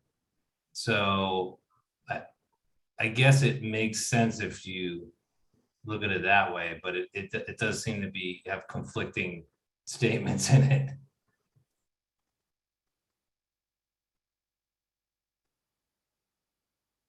Okay, no need for us to hash that out at this point, since this is the question period. However, if you all want to keep thinking about that on how to maybe identify how to rewrite that, feel free to brainstorm in your mind until we get to that point, or even when you make a motion later on, maybe we do something there. So next question up is Adam. Yeah, I was waiting so long trying to remember what I originally wanted to say. I think there was an exchange between Daniel and Christy about removing something about avoiding development and free credits, and I don't see it as a free credit, and I just want to state that the point of this seems to me to encourage urban development, infill development, maybe even suburban development, but not green space and greenfield development. And I think that's a good thing. So if you do that, you should get credit for that. And I just wanted to mention that. Okay, next question comes from Austin. Yeah, I was just going to circle back to what Daniel mentioned earlier about kind of the pollinator language being a separate section. And I think there was another proposal that we'll be discussing directly on honeybees later on. And I would think that the honeybees would be kind of sub to pollinator support in general. So I would also second kind of a future modification of moving 501 X.5 out into its own type of section that maybe needs to cross reference with landscapes. Okay, we are in the question period. So any other questions at this point? Any other questions from the committee? Okay, seeing none, I will go back to the general public. It is now your time to have rebuttal time. You will have 1 minute to do so.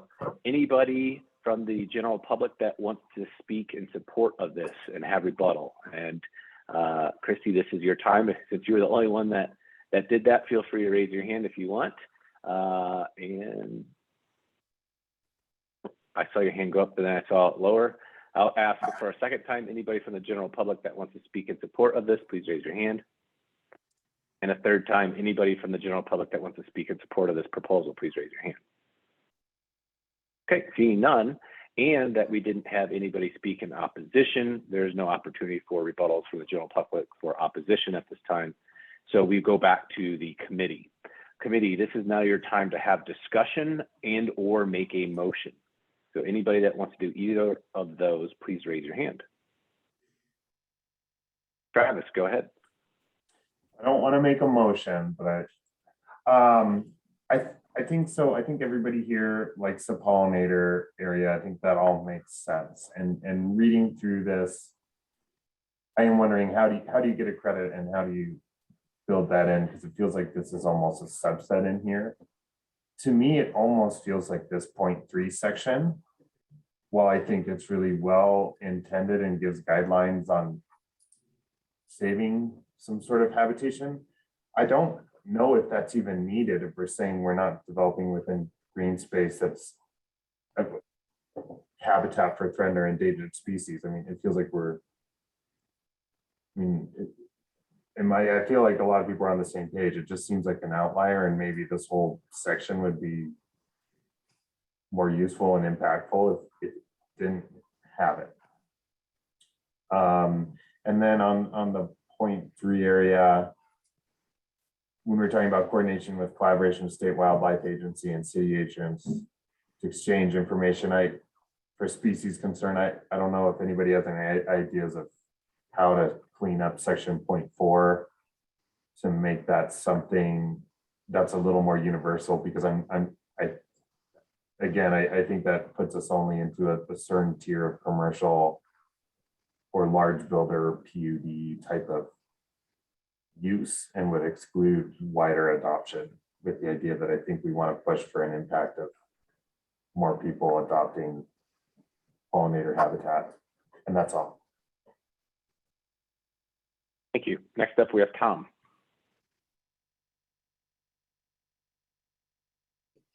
Expand on that. Maybe we flip the focus of this to that the pollinator support is the primary kind of amendment, and then within that, in order to also you kind of achieve this portion of the code, you can't develop in a protected area as a kind of second tier to the pollinator. That way, there's not people doing pollinator habitat, but also disturbing, habitat that supports endangered species. But that might be just a way of making this actually kind of make sense. But I haven't thought it through completely.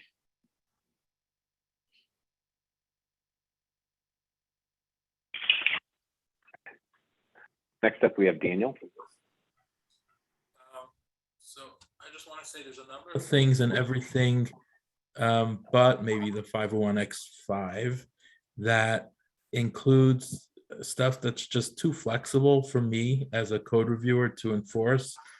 For example, in 501x3, x2.1, I guess, and E, only minimal impact site development is allowed. What is minimal impact site development? What is not? And I think this code is, I could give lots and lots of examples, but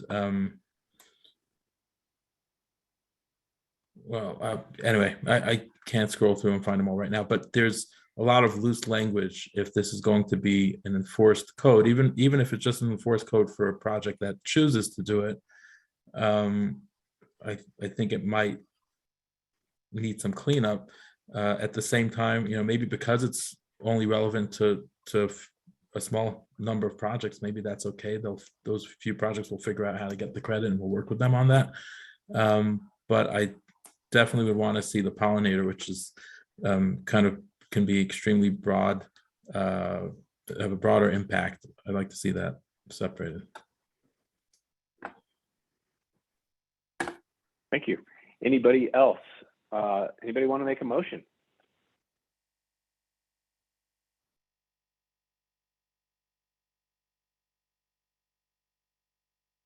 I'll speak up at once. I'll make a motion for modification. Actually, if we're going to wind up keeping this as is, I'd like to bring in the invasive plant species and put that into 501.x.2.1 under F. and add avoid planting regional invasive plant species.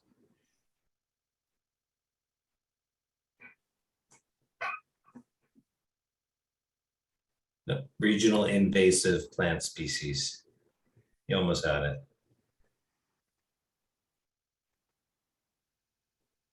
Add invasive before plant. Thanks. That's it. Okay. There is a motion on the table to amend. Next up, we have Austin. I was curious if Adam would mind adding, in addition to avoid planting invasive plant species, also treating or removing existing invasive plant species. Yeah, great suggestion, Austin. Let's add that.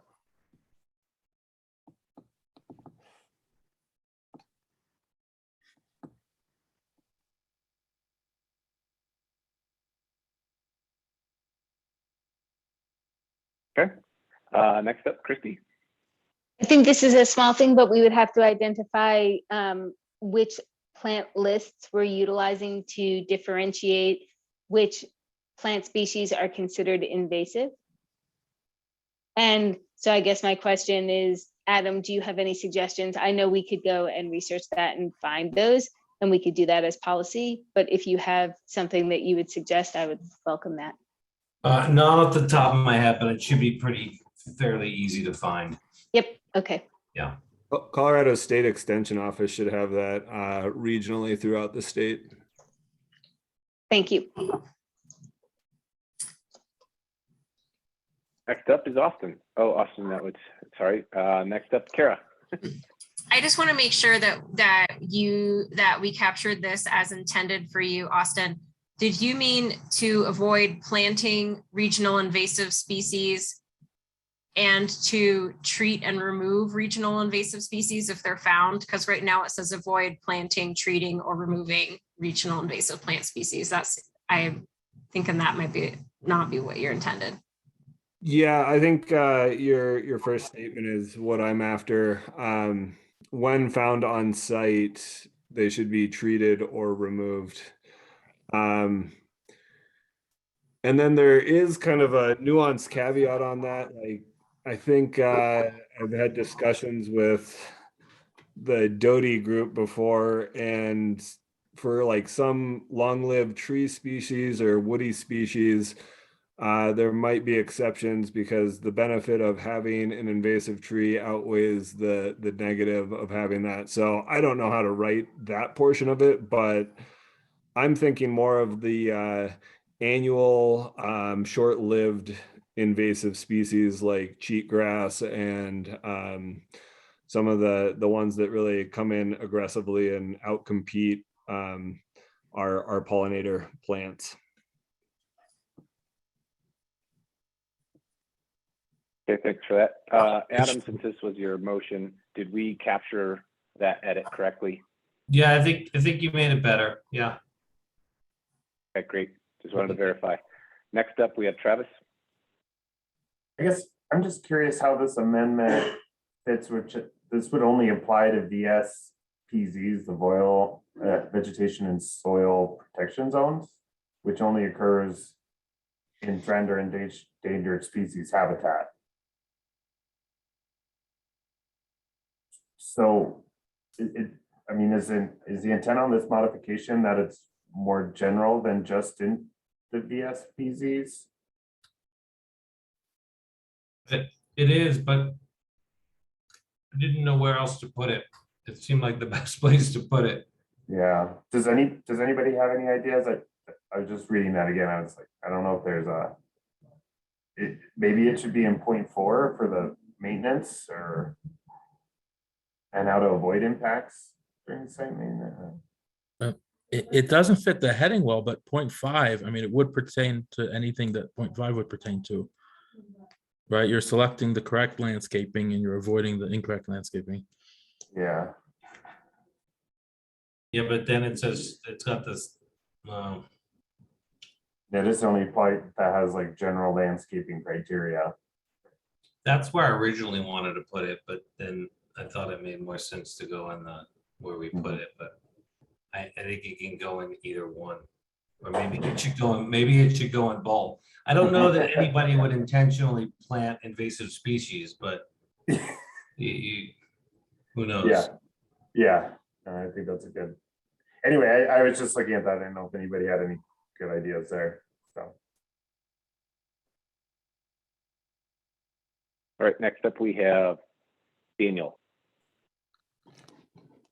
It sounds to me that they wanted to put at the end of F, when found on site, treat or remove unless maybe approved by the building official. It sounded like there's room for some trees that I don't know what our language is for that, but where the AHJ would allow them to be kept because of their benefit.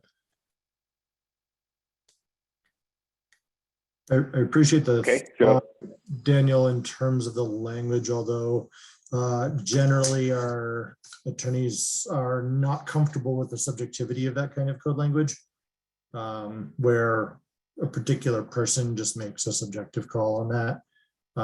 Understood.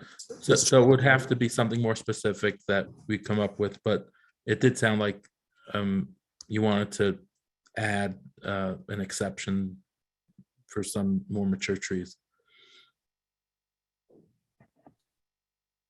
Yeah, that was my intent from previous discussions with city groups.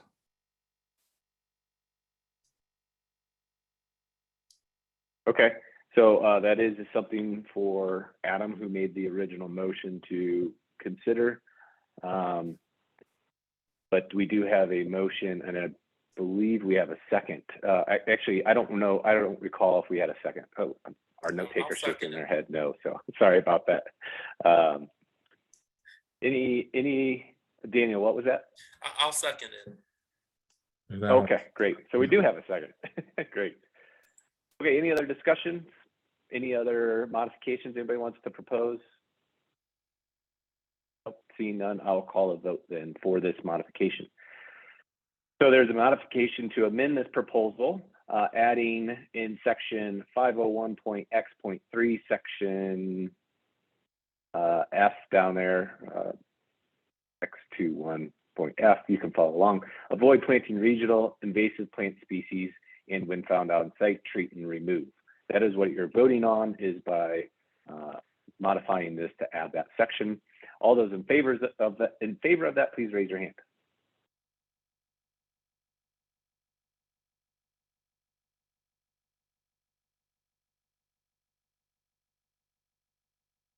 Okay, I got 14, 15. Go ahead and lower your hands. All those opposed, please raise your hand.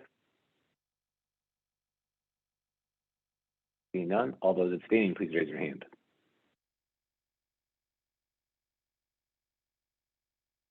Seeing none. Okay, so the amendment or the modification passes. Is there a motion? Anybody want to make a motion moving forward?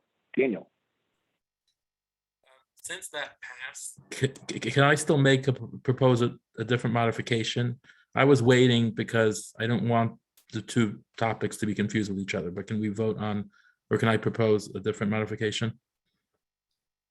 Can. So 501.x.5 to make that its own credit.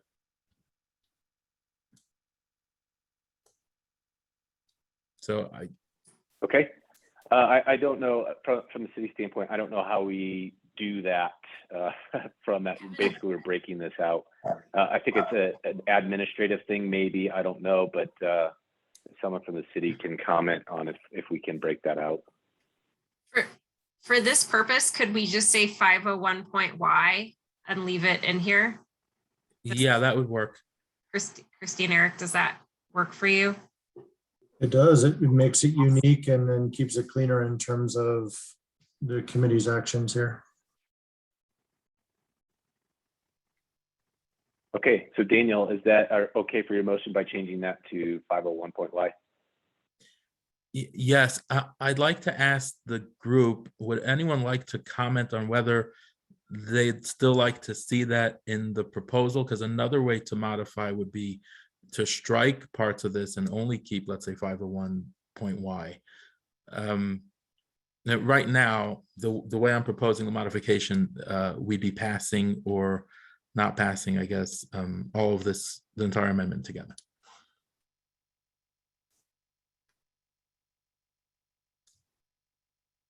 Actually, just a point of order on that, Daniel, we would have to vote on just your amendment there of changing that to section Y. Sorry. Yes, but I want to hear if anyone wants me to change the modification to strike everything but 501.y. Understood. Okay, there is a motion on the table. Travis, go ahead. I guess I'm just a little confused. Are we talking about removing everything except for 501.y right now? Was that an aside or? If there's interest, I would want to know if there's interest, because modifying this and then getting a downvote, would, I guess we could take this in order and just Yeah, I've got that. keep going. Yeah, I was thinking about the same thing earlier, like this really should just be its own item to me completely, but I don't know. I mean, I would only go along with that if other people feel like that was a good idea too. So. Okay, next up we see Christy. I had kind of a separate comment to add into this pile as we're talking about potential for other modifications. If we're talking about invasive species of plants and eliminating the invasive species of plants, should we leave that as invasive species, not just as plants, but also like animal species? Because we're talking here about habitats in animals and plants. There are invasive animal species as well that would fall under the category that I think it would make sense to include.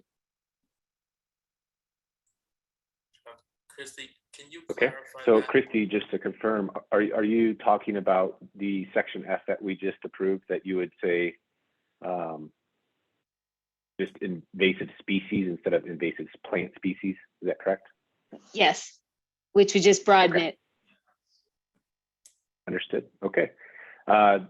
If Daniel is open to adding that to his motion, I'll ask him. If not, that's fine.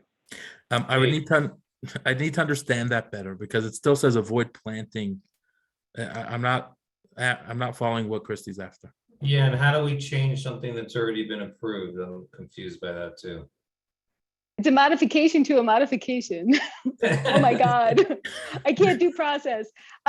No, I think the intent would be like, you're not planting or bringing in the invasive species. It's also the whole removal part. If there's an invasive species on there, you want to take it out, and you don't want to support the invasive species. You don't want to, but it also would be, you don't want to bring in an invasive species. No, I understand, Christy, but when you're talking about plants and when you're talking about living beings, it's a whole different thing. So I would suggest maybe doing a totally different modification and not touching that one. Okay.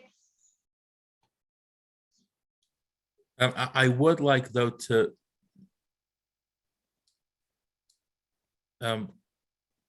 copy F into the 501.y so that people could get a credit for it. So just copy it, duplicate it as 501.y.5.2, whatever. So. Or 5.3, sorry. Yeah. But then, so I'm just going to put out there that this conversation about invasive species of plants as well as animals would apply under that pollinator conversation. It's just something for consideration. Correct. Like if we're supporting the 945 species of pollinators that exist in Colorado, I want to be careful. Right, but I think plants is the best way to support or not support a species. right? Having the appropriate plants to say, go exterminate, all the non-native bees, right? Or something. I'm not saying to go exterminate anything. I'm more just proposing that, yes, bringing in the plants supports the pollinators. Bringing in the pollinators potentially does not support the pollinators, depending on how many different pollinators you bring in. Correct. And this is only speaking to plants. This pollinator support is only speaking to what you plant. So I'm not seeing a downside, because you would avoid planting something invasive and you would plant something native. So I guess you'd have the natural native pollinators. Well, I mean, potentially. I'm probably going way out on a tangent, but if I put a couple of pollinator support plants on my property and then brought in a large number of pollinators who would gobble everything up on my property and go out into the neighboring properties too, I've defeated the purpose, but I'm probably off on a tangent. It's just that I could, in my mind, be thinking that I'm doing something good when I'm actually not. That's all. Mm-hmm. But do you see any downside in having this variety? Because this, even though it says pollinator support, the sections are specific. It's avoid pesticide, which I guess is positive, avoid invasive species, which I would guess is positive, and plants that flower at different times rather than a single plant, right? So I think all of those can only have a positive effect. Those are all positive. I was Okay. taking it another step into the conversation. That's all. Understood. But these, I think these are all something at least I could support. The 0.1, 0.2, and 0.3. Okay. Okay, this looks thank you. good. So there is a motion on the table. Christy, your hand's up. I don't know if you still wanted to comment. Nope, sorry. Nope. Okay. Nope, that's fine. Next up, we have Kristen. I just want to mention that I believe the invasive species is noted in the Western Resources Advocates public proposal for landscape planting, not to further complicate this. But I think we should probably look at those in total.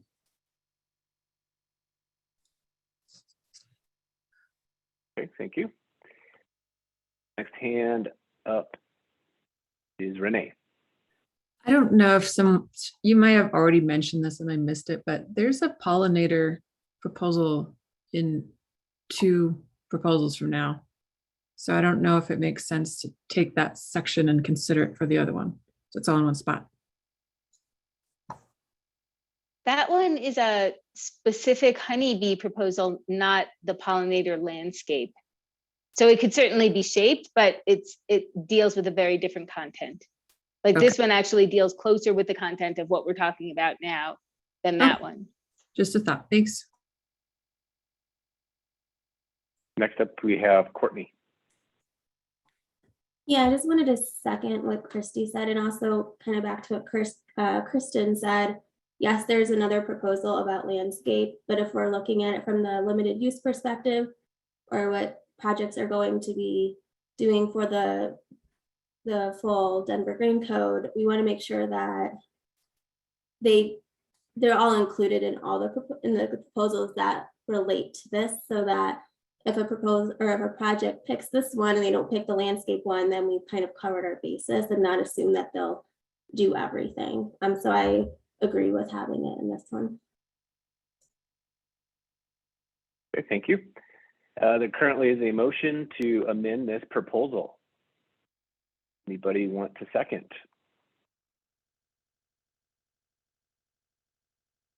I'll ask one more time. Anybody want to second this? I'll second it. Okay, that was Renee second. All right, being that there's a motion and a second, we'll call a vote. You're voting on amending this proposal by editing this section 501X5 to 501Y and adding 501Y3 on there. So that is what you're voting on. All those in favor, please raise your hand. And we're down to 17 voting members, by the way. Okay, thank you.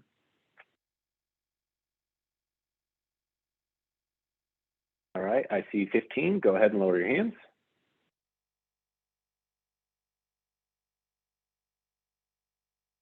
All those opposed, please raise your hand. Seeing none. All those abstaining, please raise your hand. Seeing none. Okay, so this amendment passes 15 to 0 to 0. Eric, go ahead. I'd like to make a motion to approve the entire amendment as modified by modifications 1 and 2 previously approved. Thank you. Daniel? Second. Thank you. Any discussion? Okay, seeing none. There's a motion to approve this proposal per Amendment 1 and Amendment 2. All those in favor, please raise your hand.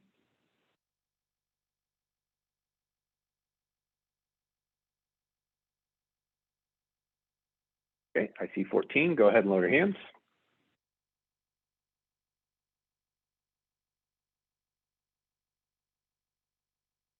Still see a couple hands up. I'm going to lower your hands for you. Okay, all those opposed, please raise your hand.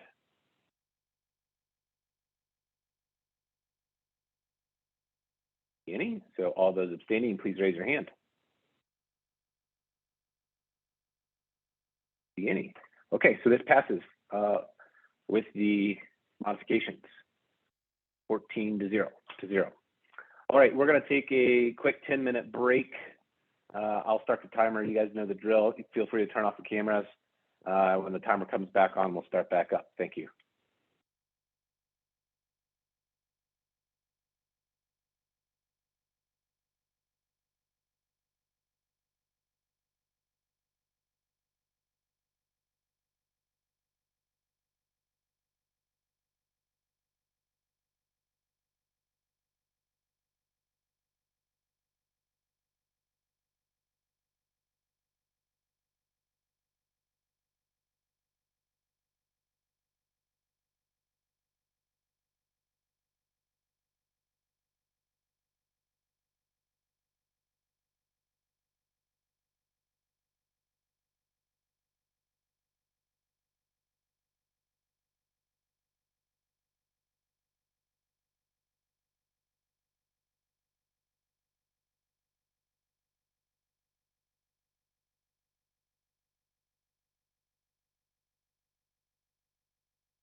Okay, if you can hear my voice, let's start making our way back.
Hey, Kevin, we can't hear you.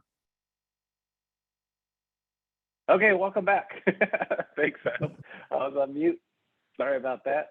I'm talking to myself, that's all. All right, item number 45 is next up on the list. Kara, that is yours, so why don't you go ahead and give us a summary of that? All right. This one covers allowable pesticides, fertilizers, and herbicides on specific sites. And the primary focus of this is that we define substances and relevant application areas. We define procedures for use and protocols to avoid toxic pesticides, fertilizers, and herbicides, and support appropriate plant selection to preventatively avoid the need for applied chemicals, to avoid fertilizers and soil amendments. And the main reason is to promote self-sustaining organic landscape practices, reduce use of chemical applications to exterior landscapes, and to have a positive effect in mitigating air and water pollution that result from chemical uptake into rivers and waterways. Kevin, if you want to scroll down just a little bit.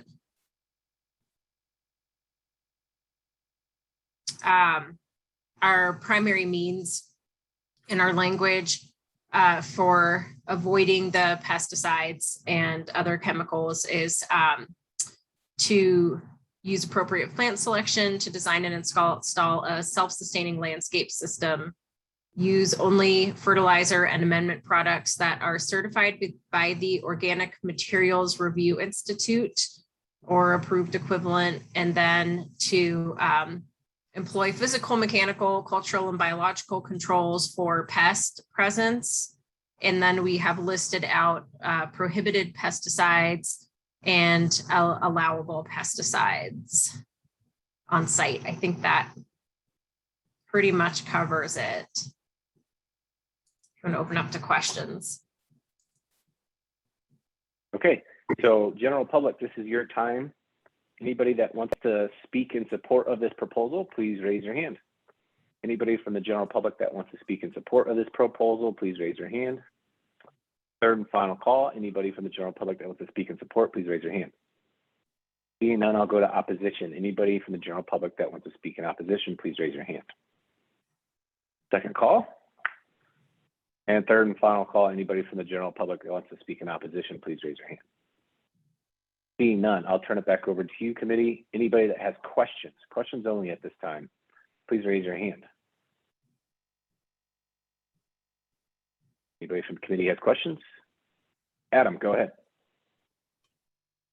Yeah, I've heard people very high up in the Department of Parks and Recs not willing to stop using glyphosate.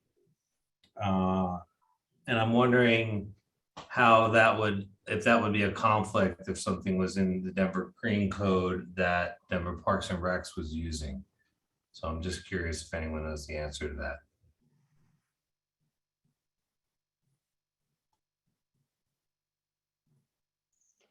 So I'm going to just say that we are having internal conversations, pulling the different agencies together around different landscape regulations and requirements. And that's the first I've heard of that concern. It's not something that I knew about. So with this being in the Denver Green Code, it's not a direct conflict. However, bringing that to our attention is valuable because we clearly need to address that internally. And so we are still gaining that momentum on those internal cross-agency conversations around landscape. So I appreciate you bringing this forward. It should not harm this proposal in the Denver Green Code. Yeah, I would say that goes for all of those chemicals, Christy. Just make sure that DPR is not using those, because I think that would look bad. I agree with you. We've got to get aligned. I agree. Okay, any other questions on this proposal? Seeing none, I will open it up now to discussions or anybody that wants to make a motion.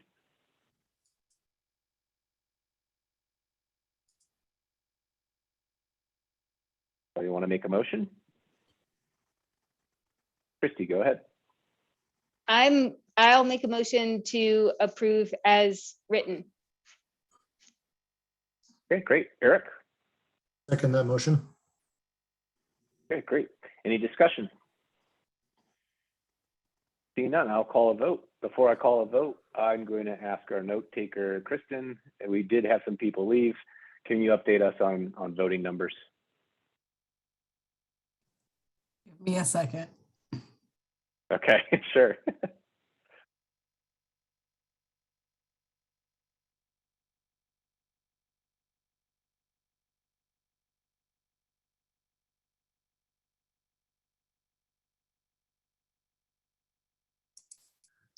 I have 16, Kira has 17. Okay, that's fine. Let me recount while you guys are. Yeah, if we get to a close, we'll ask for it for some further clarification. All right, all those in favor of approving this amendment, or sorry, this proposal, sorry, please raise your hand.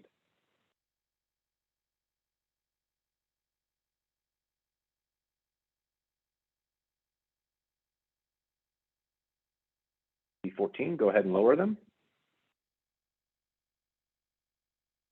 All those opposed, please raise your hand. 0. All those abstaining, please raise your hand. 0. Okay, this proposal passes 14-0-0. Next up, we have, yeah, that was a quick one. Next one, we have a public proposal, which is, I'm always glad to see those, see the public involved. Let me pull it up, and it is with John. John, you have like 6 ones on there, so I'm going to allow all 6 of your names to talk to introduce this, but please only one of you, whoever is introducing this or going to give us a summary of this, please only one of you speak and unmute on item number T1.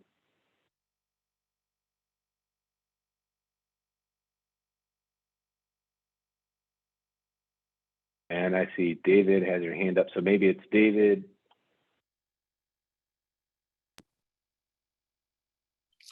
Hi, everyone. David Mathias is the correct pronunciation of my name. I wanted to just touch on a couple things relative to the proposal, making sure that everyone knows it's an optional, not a mandatory recommendation.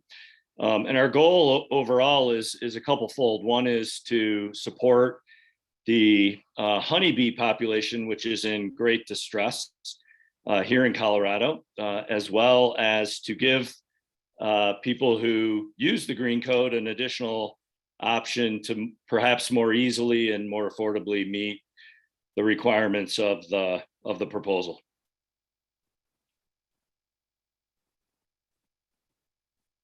Okay, thanks, David. That was a summary. All those, oh, sorry. No, let me lower your hand 1 second. Okay. Little housekeeping items here. All right. now we have the ability for the general public to comment. Anybody in support of this from the general public, please raise your hand if you want to speak. I see David. I'm going to allow you to talk. Go ahead, David. Thanks. I just wanted to add a couple of items. First, that I'm on the phone with my business partners. We have a business involved in commercial beekeeping, and I should mention that there are a number of other folks on the call, I think probably all from the public, that are involved in commercial or corporate beekeeping in some way. We work specifically with companies and their employees around wellness programs for their employees, as well as building owners, and with respect to their tenants, the opportunity to educate all folks involved on the plight of the honeybee, if you will. You probably all know as a committee that honeybees are very important as a general pollinator across many crops, most of them healthy, like almonds and apples and berries and coffee, things we probably can't do without every day. But you may not know, I guess, that we lose about 40% of our honeybee colony, somewhere typically between 40 and 50% of our honeybee colonies each year. So that, that's a real problem. So as a business, our goal is to, again, work with organizations that want to help support the honeybee population, and as well give developers and planners an opportunity to have an additional choice to meet or gain credits, in the green code. I know there are probably others who will make points today about bees, and so I just wanted to address that as a corporation, and I believe everybody on the call who is involved in commercial beekeeping, this is not a bee versus bee argument. This, if anything, is a bee versus human argument.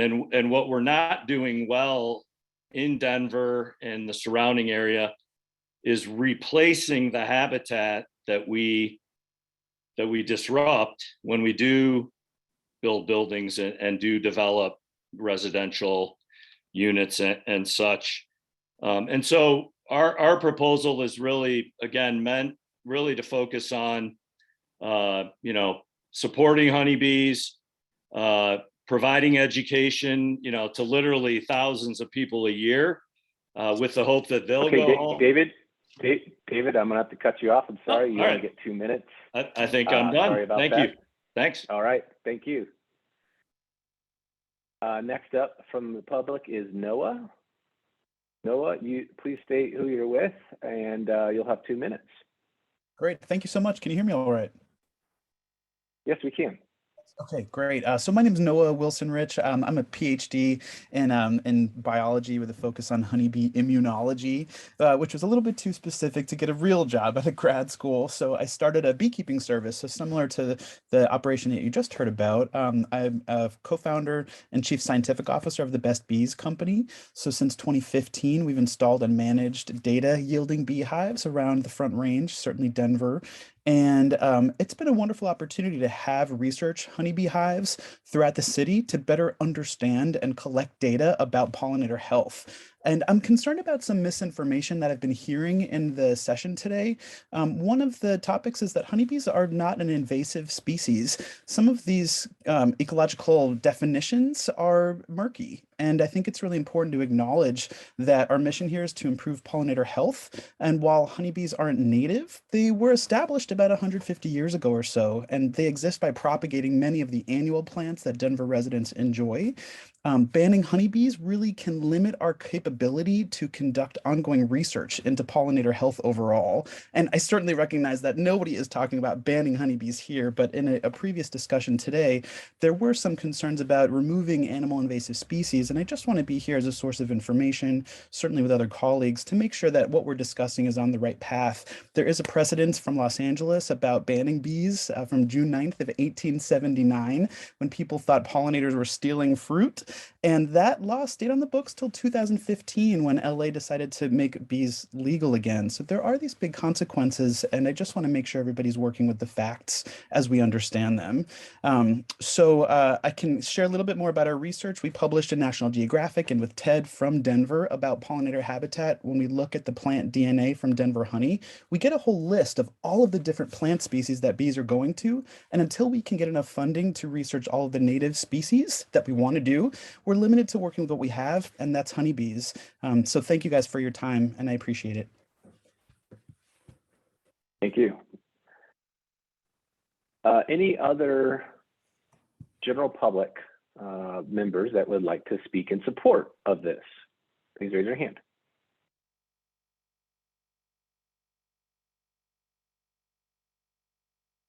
Okay, final call. Anybody else from the general public that wants to speak in support of this, please raise your hand. Being none, I will move to opposition. Anybody from the general public that wants to speak in opposition of this, please raise your hand. I see a hand, a couple hands. So first up, I see Christy. Christy, please introduce yourself again, and you will have 2 minutes. Hi, Kevin, thanks. And I'm going to take my 2 minutes this time. So I'm with Christy Brile, Dr. Christy Briles with CU Denver. We have beehives placed all around Denver as well, and we conduct research on bees. And one thing that or honeybees specifically, but also we have done some research on native bees as well in Denver, where we've shown that there's quite a bit of a decline as we get into the urban center from the rural areas. I started this project with interest in honeybees, but the data that I'm getting from these hives are suggesting that our honeybees do not, and our native bees do not have a lot of resources available to them in especially the urban environment. So it's quite amazing to see a lot of like wind pollen coming in to the hives, which is not nutritious for bees at all. The other thing that we're doing is we're using high resolution LiDAR data, World View 3 data, and mapping resources in the Denver area. Right now that's ongoing, and that is suggesting that we do have a significant limitation, especially in the urban center for honeybees. My concern is that we do have some native species on the endangered species list. The American Bumble Bee is getting close. It's currently being looked at for inclusion, but its populations are significantly reduced and have been over the last 20 years, 90%. That's concerning to me, both as a beekeeper, but the other thing that was brought up is that, so we got to think about honeybees as a domesticated agricultural commodity. They do, and there has been research that show they do outcompete native bees in our environment. We do have 949, a quarter of the native bee species in North America here in Colorado. So it is important to protect them. So when I'm looking at this issue, I'm looking at it as a complex issue between— All right, Christy, okay. I'm gonna have to cut you off, I'm sorry. But there will be more time for rebuttals if you'd like. Next up is Liz. Liz, please introduce yourself, and you will have 2 minutes to talk. Great. Hi, my name is Liz. I'm actually an environmental science student, and I also do research on honeybees and their forage patterns in urban environments. And I just kind of wanted to touch on the fact that while honeybees aren't necessarily an invasive species, they are really important, and I support them heavily. There are a lot of studies out there that do show that honeybees do compete with native bee species and other pollinators when it comes to like low amounts of their ability to forage, like low basically pollination plants out there. So like just looking, there's a lot of studies in Paris, there's a lot of studies around the US that kind of show that. So when I looked at this specific proposal, I was really it looked like a lot of the studies were outdated. And one thing that I saw that was really kind of interesting was that there was an upper limit on beehives, which means, or not an upper limit, sorry, there was a lower limit on beehives, whereas usually there's a max for honeybee hives because there is a lot of competition. So honeybees, they're not native to Colorado. And like Dr. Christie said, there are over 900 native bee species in Colorado, and they are competing for resources. So it is really important to understand that if you're just supporting honeybees, you're not supporting any of the other bees that will also be using those same resources. And just overall thinking about the idea of there's fairly limited resources in an urban setting overall anyway, that I can see you guys are trying to fix. So with that, it's really important to keep in mind that adding more of one species is biologically going to compete with other species overall. So I would just say if there was native bees included in this, it would sound a lot better, and also just more recent research, because everything seemed really outdated from what I saw. Okay, thank you. Next up, we have Hillary. Give me a second, Hillary, and you should be able to talk. Hillary, go ahead and introduce yourself, and you'll have 2 minutes.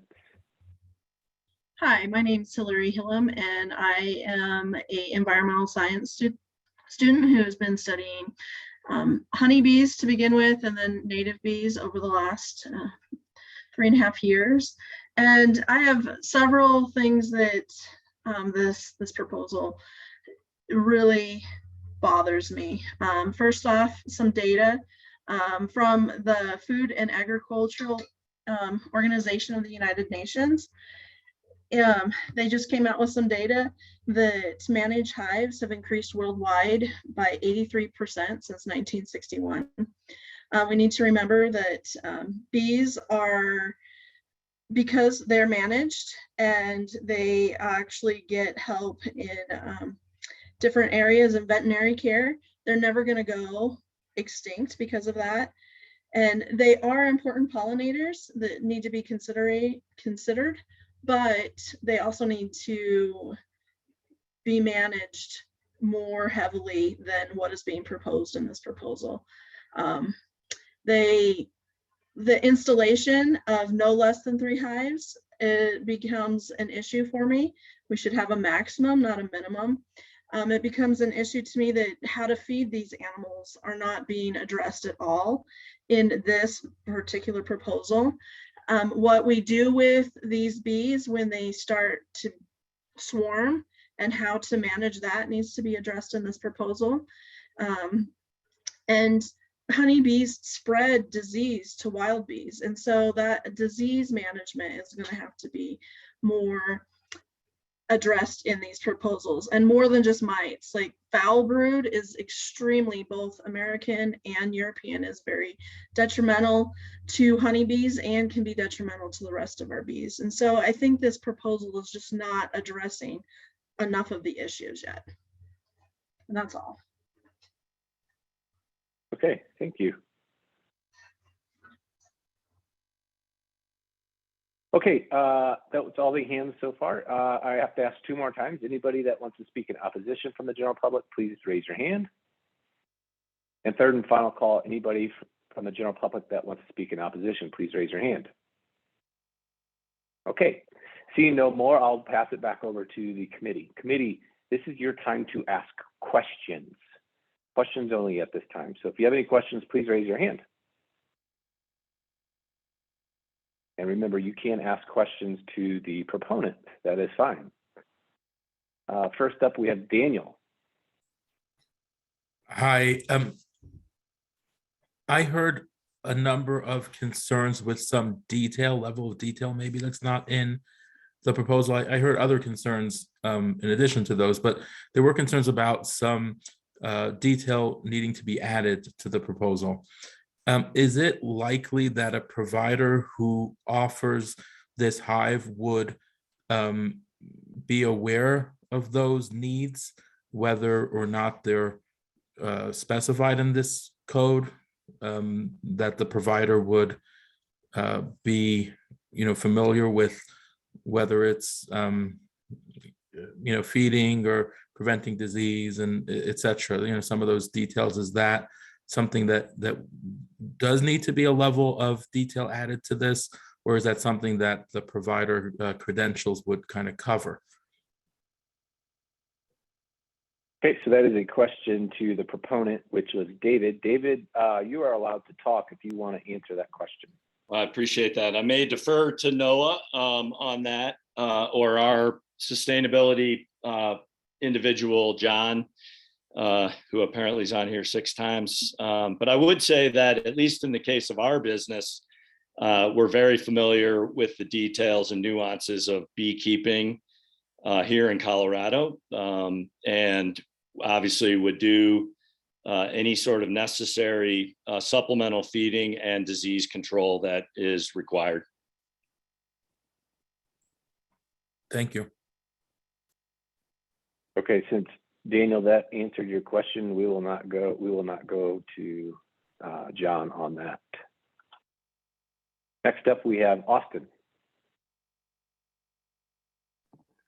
I just want to kind of get some context, hopefully from city side, of how many how many buildings went through the green building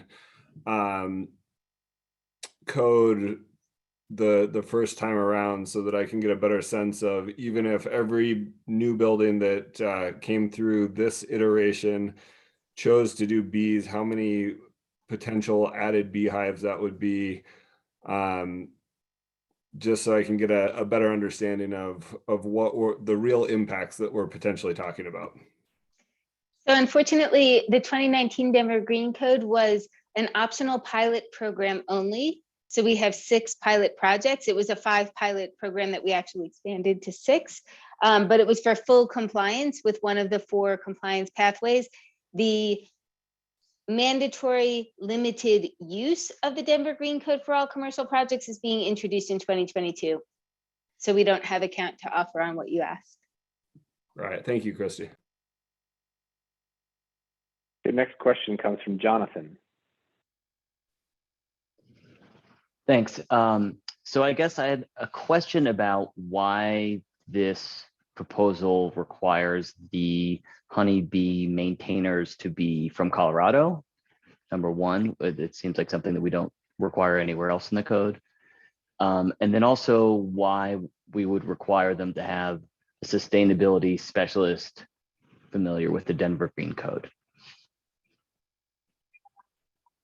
Okay, so I am going to allow David to answer that. David, you are allowed to speak and unmute if you want to answer that question, those 2 questions.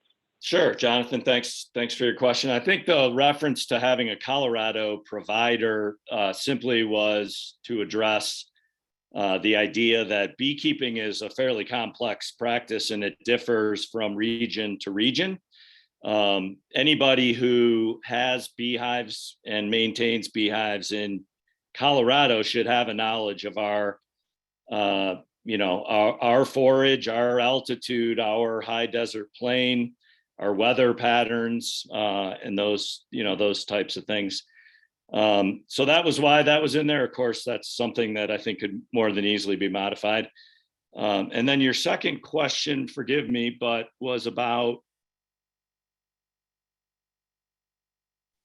It was about why why it's need to be involved with the Denver Green Code.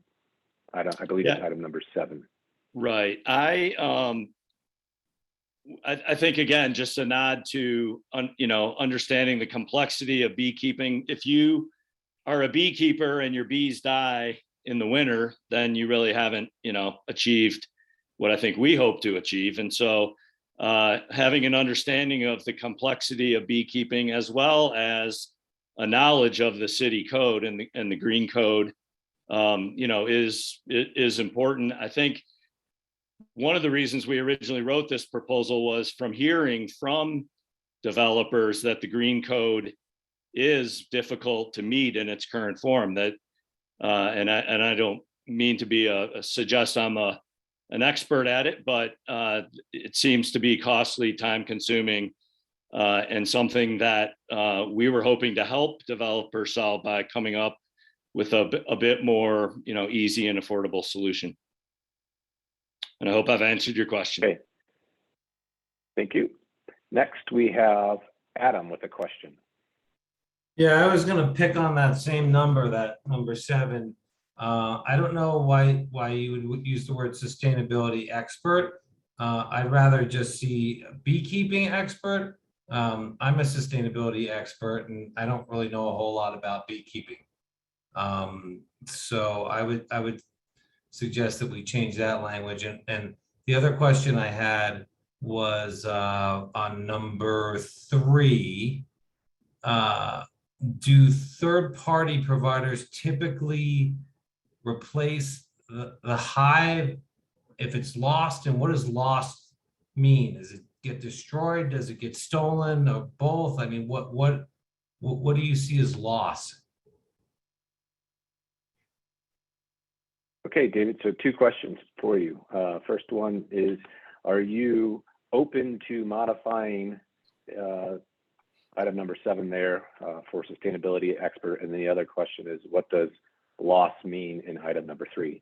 Absolutely. Thank you. Yes, of course, we're more than open to modifying, and perhaps that was not the right choice of words. I think, Adam, as you suggest, that leaves a lot to interpretation. So for sure, we would be open to modifying that. As a business practice in our company, and I know in Noah's company and others, we do guarantee the hives from everything from being taken off the premises, which is very unlikely in the way that we install the hives, but also from disease or from a bee bringing a pesticide or an insecticide back into the hive and it collapsing as a result of that. So in our case, we generally guarantee and replace the hive, for any reason. Okay, thanks for that. Next question comes from Antonio.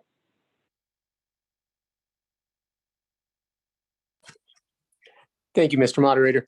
My question is, how is it going to be suitable for you to achieve regulations when in Denver, we require or will allow you to have 2 hives? And this is more, I guess, for the other gal that was speaking. I don't know that we need to have a minimum. I think it should be a maximum. But how do you intend to comply with the zoning regulations when we only allow 2 hives per zone lot, and it needs to be in the 3rd zone lot with a 5-foot setback? Again, I'll defer to my partners on this. My understanding is that refers to residential beekeeping and not commercial, but I may be off on that. Antonio, do you have a follow-up to that? It's okay if you don't. No, I was just kind of wondering how that would be sustainable even on a commercial lot. Let's say we have some of these lots even coming up, some of our thoroughways may only be 35-foot lots, 50-foot lots. How will we comply, and how will we maintain that we can follow the regulation and ordinances set forth by the city for our citizens? Most certainly, we would want to follow all regulations. We, in fact, install, for a variety of different reasons, 2 beehives for some of our clients. It may be that they, feel that that's the right amount for them. Typically, we do not install single beehives because there are some benefits to having additional hives and additional frames. If one hive is struggling a little bit, we can swap frames in and out. So we like to have at least 2. And again, our understanding of any sort of city regulation is that for a commercial enterprise, it's okay to have 3. All right, next up, we have Tom. Yeah, I was just curious if you could speak to the kind of a high-level rationale on this amendment and why it just kind of stops at the installation and kind of management of the hive, but doesn't include any provision for pollinator habitat to accompany the beehive installations. Yeah, I think it's a great question. we wrote this language probably close to a year ago. And it was our best effort to put forth something that would allow beehives to be something that's an option for the Green Code specifically. However, after listening to some of the conversation today, perhaps there is an opportunity to add some of the habitat language that others have brought up into this amendment. And of course, we'd be more than open to having those discussions and potential modifications.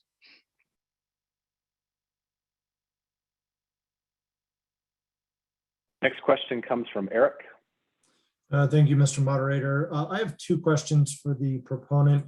The first is related to the purpose and the supporting information of this submittal.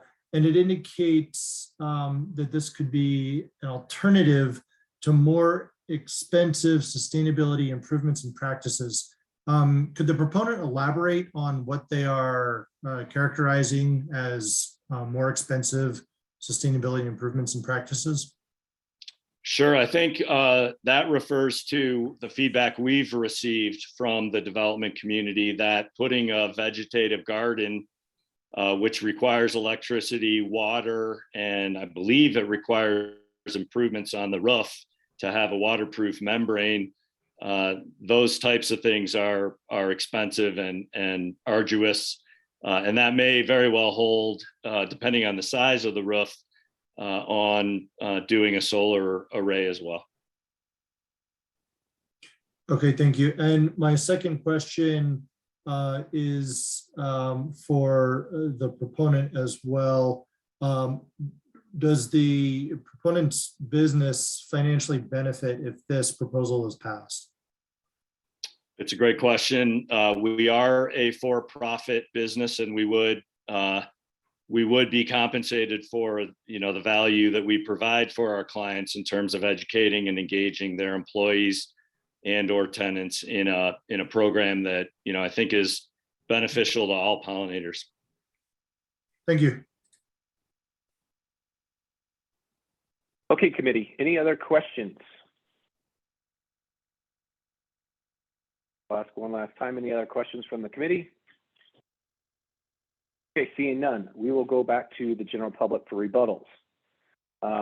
We will start with support. Anybody that wants to speak in support the rebuttal of this proposal from the general public, please raise your hand. Looks like John, I'll allow you to talk. John, you will have 1 minute to speak. And since you didn't speak before, please let us know who you're with.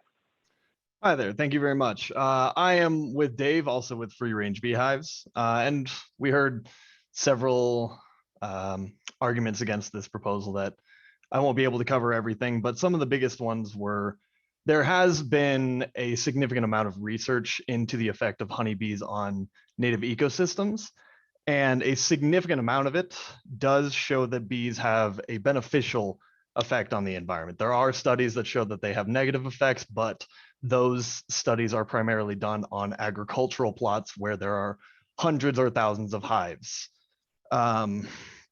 Another thing is that it was said that this language does not cover the spread of disease, but we did include that right after mentioning varroa mites, as we know that other diseases are an issue.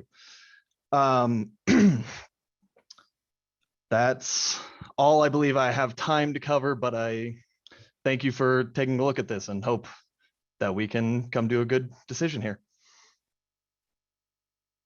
Thank you, John. Next up, we have Noah. Go ahead, Noah. You have 1 minute. Great, thank you.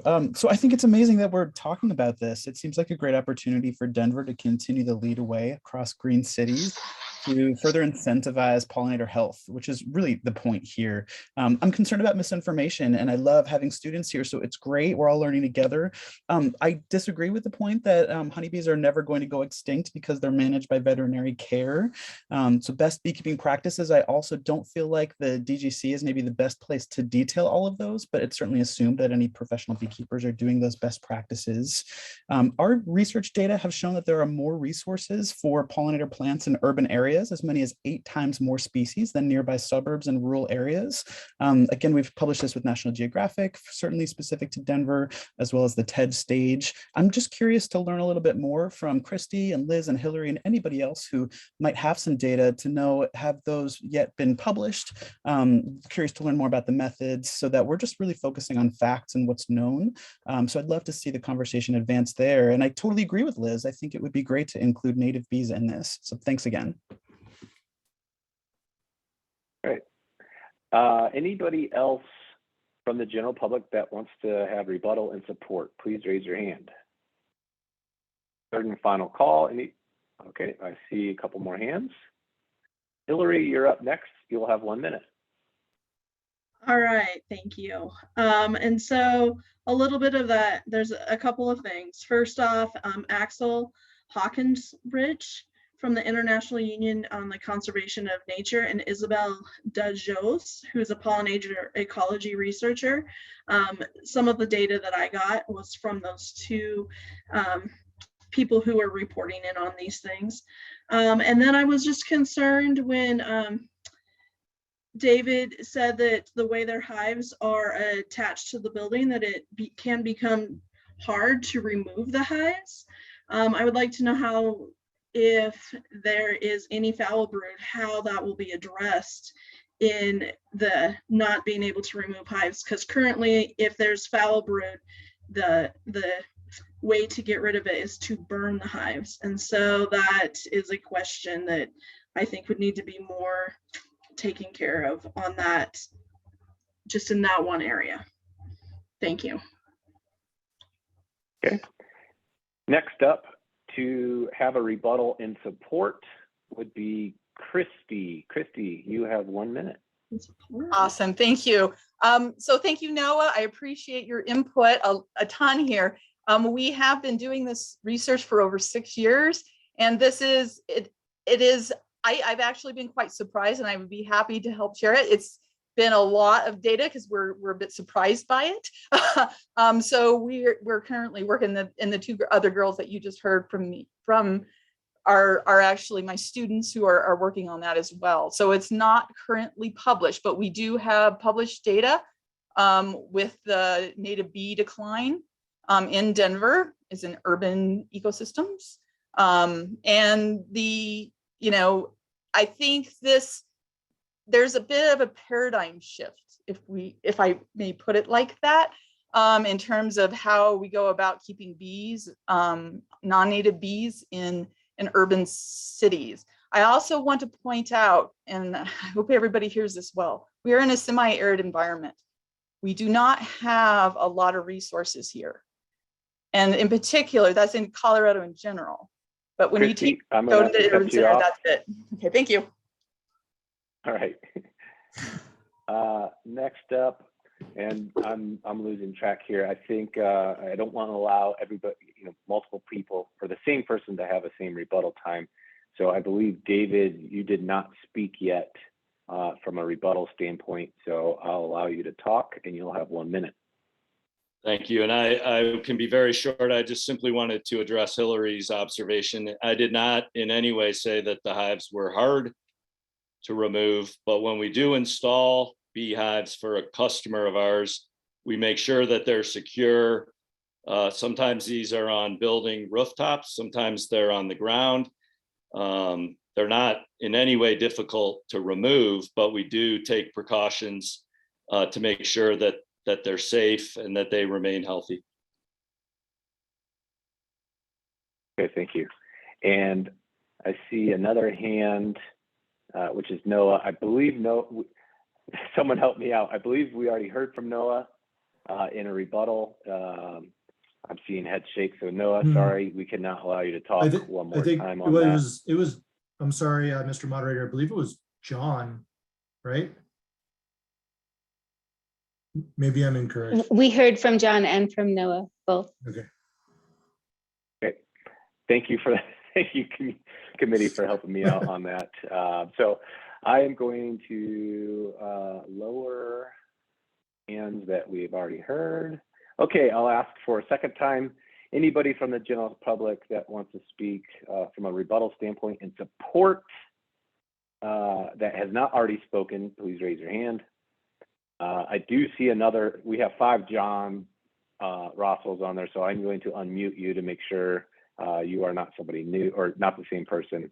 But if you are not the same person, you'll have a minute to speak. No, I am not the same person. This is Emily O'Neill. Okay. I'm the staff scientist at the Best Bees Company. I'm also a master beekeeper from Cornell. And I just wanted to make a couple points. First, Hillary, your point about American foul brood, there's actually 2 types of American foul brood. This is a bacterial disease. There's a European foul brood and American foul brood. The only time you're actually going to be burning down equipment would be through the American foul brood. And we have instituted beekeeping practices that hives are inspected before they are installed to make sure that they do not have this disease. So beekeepers are taught to look for this, and if it does happen, they obviously are not installed into the client's site. And secondly, I just wanted to say we need to do all we can for creating pollinator habitat, and that includes all of the foraging and nesting. So to not pass a version of this is a huge missed opportunity for Denver to lead the way in incentivizing ways to create more pollinator habitat and advance research across the board, and by transforming underutilized spaces from gray to green. And so you did mention that, Okay, I'm going to have to cut you off. I'm sorry. Your time is up. We do have another John Russell with their hand raised. So again, I will unmute you, allow to talk. Hopefully you are not the same person. Please state your name. Hi, Mike Rosel. I'm not John, but we all use the same account. So I am with Free Range Beehives. Okay. I'll be very brief, folks. What I think we're dealing with here is we've got 100 years of published information, published articles about this topic. It's a very, very well-studied topic, and it's highly inconclusive in the published literature. And I just want to remind everybody that what we're listening to is essentially opinions from someone who says they've collected data but hasn't published it. And so really the scientific method is that you publish your work and your peers can review it and they can refute it or support it. And without the data being published, it's really hard for me to judge it as anything other than an opinion. That's all I have to say. Okay, this is the support section. So any last and final call for the general public to rebuttal and support? Raise your hand. Seeing none, I'll go to opposition. Anybody from the general public that wants to rebuttal in the opposition section, please raise your hand. Liz, I see you're up. Go ahead. You'll have 1 minute. Okay, yeah. So I just wanted to jump in and say that the first thing that honestly, overall, there is a lot of contention, I think, overall with studies on whether or not native bees are affected by honeybee populations. I think a lot of older articles that I have seen, just looking at scholarly articles that have been published, show that there isn't as much of an effect, but a lot of recent scholarly articles published in urban areas tend to show that honeybees have an effect on native bee populations. That all aside, I think this being a replacement for, let's say, a green roof would not reduce the urban heating effect, would not reduce aridity, which is like kind of the main purpose of green roofs. Also, just not even going to a lot of the specifics regarding beekeeping, which I've done a lot in the past, a lot of specific things about like treating bees on a regular basis or Liz, anything like that. I'm gonna have to cut you off. Okay. That is your time, I'm sorry. Okay, anybody else from the general public that didn't have an opportunity to rebut and opposition, please raise your hand. Third and final. Okay, Christy, I do have you down that you spoke already in the support side of the rebuttal. So unfortunately, I am not going to allow you to speak at this time since you already spoke in rebuttal. Anybody else, third and final call, anybody that wants to speak in rebuttal of opposition, please raise your hand. Okay, seeing no more, I will turn it back over to the committee. Committee, this is your time to have discussion or to make a motion. Anybody that wants to have either, please raise your hand. Jason? I just had a question, Kevin, if you can scroll back down to the purpose and just how this is tied to the green roof as part of the reasons. Are we voting on this as a replacement for doing a green roof, or is this just in the proposal, they're just mentioning it could be a different credit to take versus green roof? So I just want to get clarity on, are we voting for this being a replacement for green roof or just a separate option to pick? Can I offer clarification on that? We're not voting on it as a replacement. I think that this proposal was originally something that the proponent considered requesting the city consider adding as a green buildings ordinance path option. And so I think that there's a little bit of confusion that made its way into the language of this Denver Green Code proposal that would start to conflate those two things, but it's not an either or. It's a standalone provision being proposed for the Denver Green Code. Okay, perfect. Thank you for the clarification. Next up is Jonathan. So I feel like we're kind of stuck in the middle of a beekeeping exercise and none of us are really qualified to adjudicate. So I'd like to propose that we just take a vote and see where it lands. I guess is that how it goes? Do I propose a vote? Sure, you'd have to make a motion to either approve or reject this. Okay, I'd like to make a vote. motion to reject it. Okay. All right, next up we have Daniel. I'm sorry, Daniel is up next. I didn't know who said that, but Daniel has the floor next. Okay, I feel a little uncomfortable not looking at ways to improve, because lots of the comments, I'm not saying all of them, but a lot of the opposition leads me to a list of really, some of them are quite minor. I don't think it would be a very difficult to propose some modifications here, but it looks like we're running out of time. I don't want to be the one to push everyone into overtime. So how does that work, Mr. Moderator, in terms of whether this could be tabled for next meeting, and like how does that work? Because it feels to me rushed not to at least propose some modifications, even if they do get voted down. At least try to have some of the concerns that were raised be addressed within the amendment.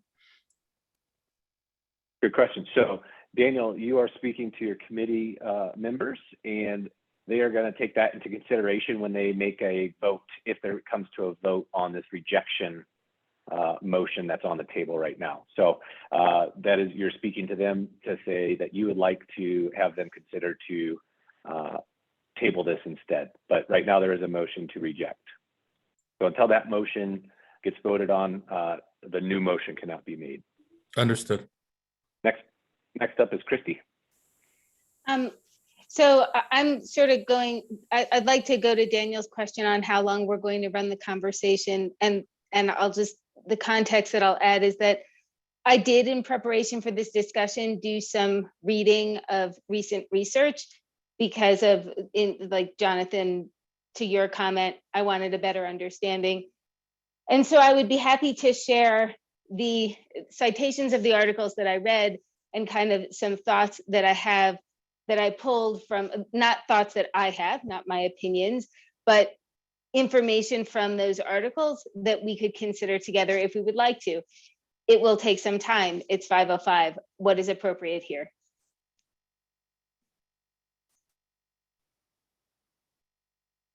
Sure. So I think to Christy's point and to Daniel's point, if there is concern that further discussion is needed and we just don't have the time today, that they're suggesting to the rest of the committee to maybe potentially table this so that further discussion can happen. Next up, we have Antonio.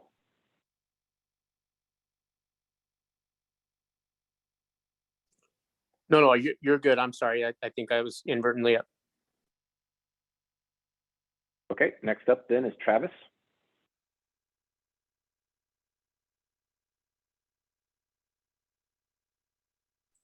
There you go. I was just gonna say, it looks like we lost Adam, but I was gonna say, like, I'm more than happy to run long just to clear out this so that we don't start the next hearing on the same subject matter and we can continue to move through amendments.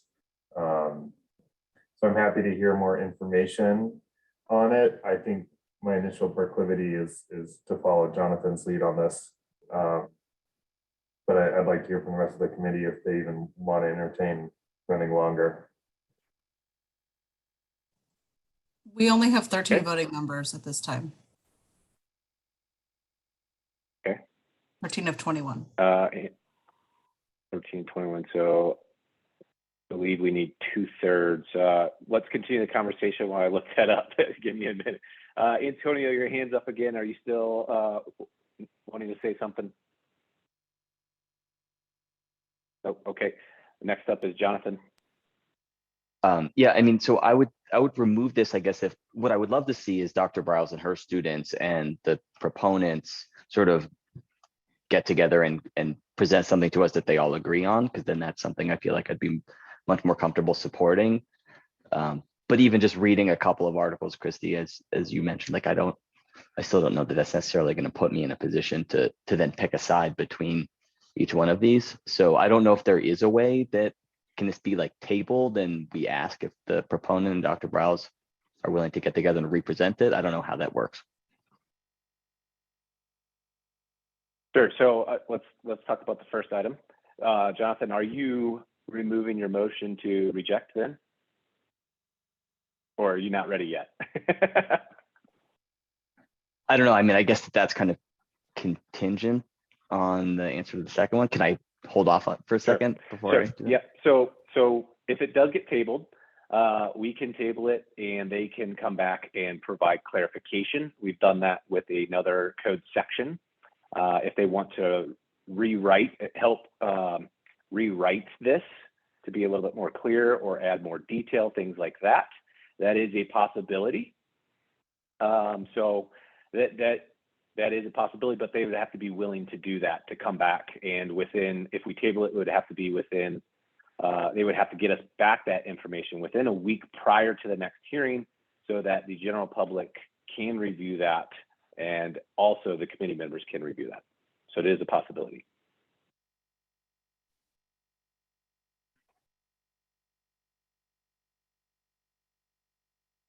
Okay, next up we have Daniel. Does the public get to speak again with those 2 rounds of for and opposition and rebuttal if we table this? Because when I asked if we would maybe table this, it wasn't my intention that it would kind of come up as a fresh proposal with the same, regurgitate the same back and forth. Yes, if it gets rewritten, yes, it would be reheard again. Can we reject this one now with this? Can I second the motion and they could still come back with something else, or does it not work that way? No, if it gets rejected, it does not pass and we move on to the next one. Or in this case, we would end the meeting.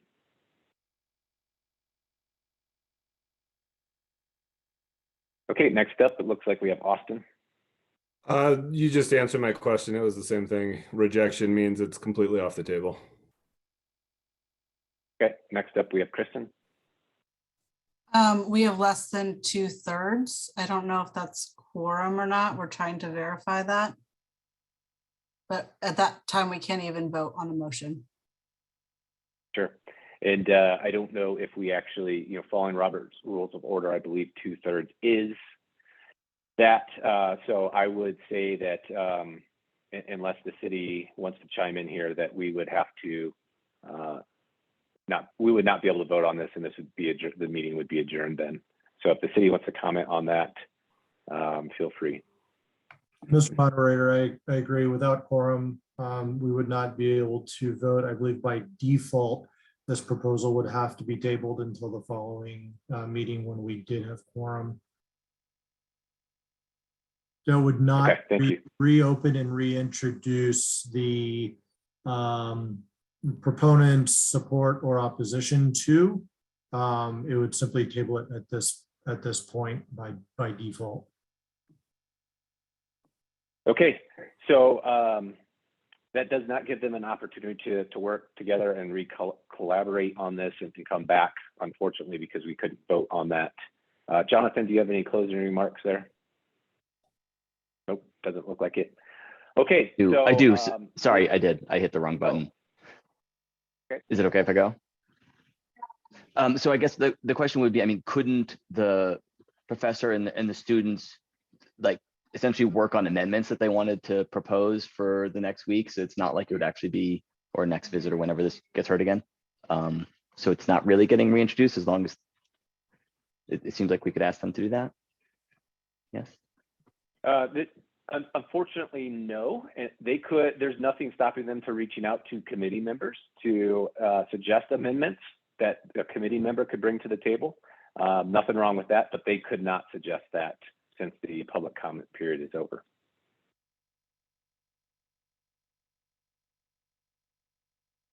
Okay, any other questions or concerns before we adjourn? So I will just for the record state that due to not having a quorum, this proposal P1-503.1 is going to be tabled, has to be tabled into the next hearing, which Kristen, can you help us out on that date so that the general public knows? Sure, that would be same time on March 24th. Okay, so this will be we'll start reopened up on March 24th. Okay, thank you. Anybody have any other questions and concerns? I'll adjourn the hearing here today. Thank you all for joining. I will stay on the line for any criticism, good or bad, and I'll also open it up to the general public if they have any comments for me as a moderator, but not necessarily as proposals. Thank you all. Have a good night.